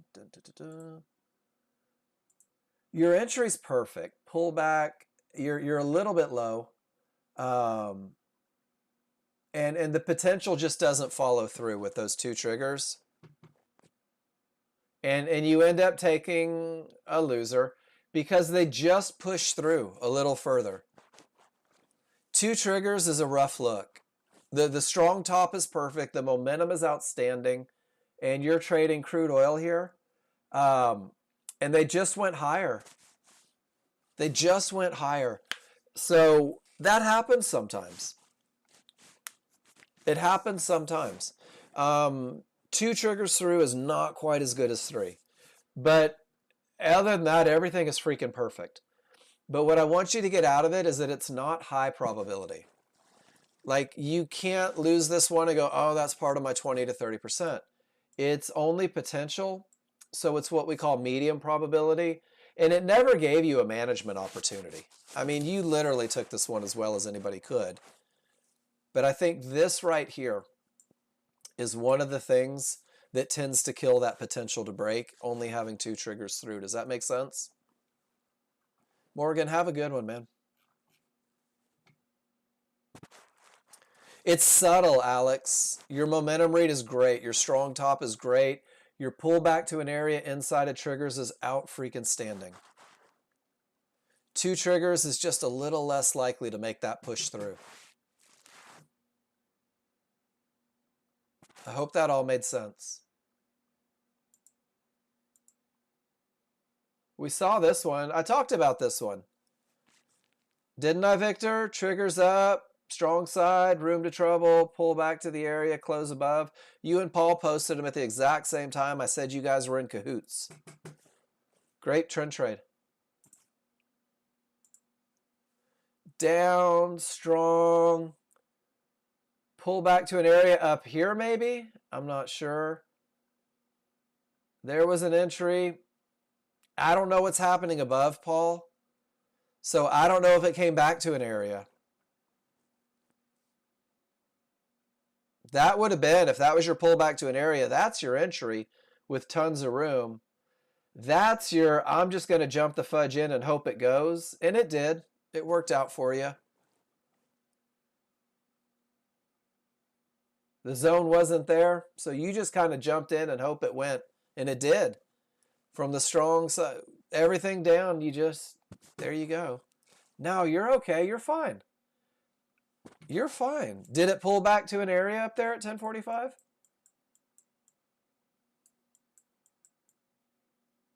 Doesn't look like it.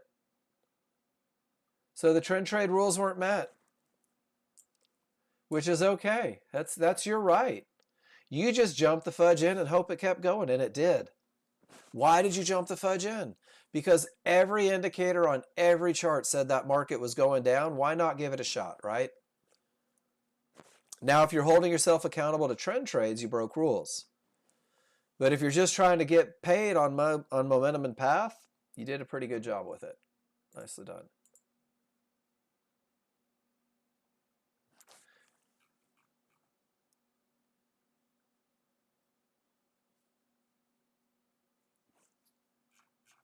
All right, let me read your question, Nathan. My question regarding 2 targets. I only use NinjaTrader See the Look TV to execute because Nexgen prop doesn't support Ninja. Not trying to use both, just wondered about 2 targets on TV. It's cumbersome, but I trust Nexgen more Then apex, no worries. You ready? Let's work through it real quick, Nathan. You with me? Cool. Which way is the market going so I can at least not get us stopped out in a half a second? It is going up, so check it out. If I'm trading a 2 lot, quantity 2, and I buy the market, I can put my target wherever I'm hoping my furthest contract goes. And for the sake of this lesson, of course, I'll put my stop wherever it belongs, not $8,000 below. So I'm long 2. If I want to take half of it off here at the VWAP, Nathan, or at an area, or you had a fib or something, I have to reduce my contract count to 1. What's the opposite of buy in the futures world? Sell. So that's how we'll exit. So you'll right click and you will sell 1. And if it hits your target, watch this, boom, it'll take 1 contract off, it'll adjust your target, it'll adjust your stop. That's all it is. You're going to use a limit order to break these things up. So if you buy, it's the only way I know how to do it. No way to have 2 targets for real? Well, you just did have 2 targets for real. You just had to click twice to make it happen.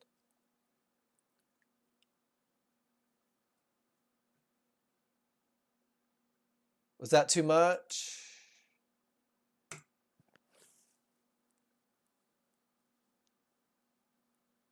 Why? Why does that get dicey? Watch.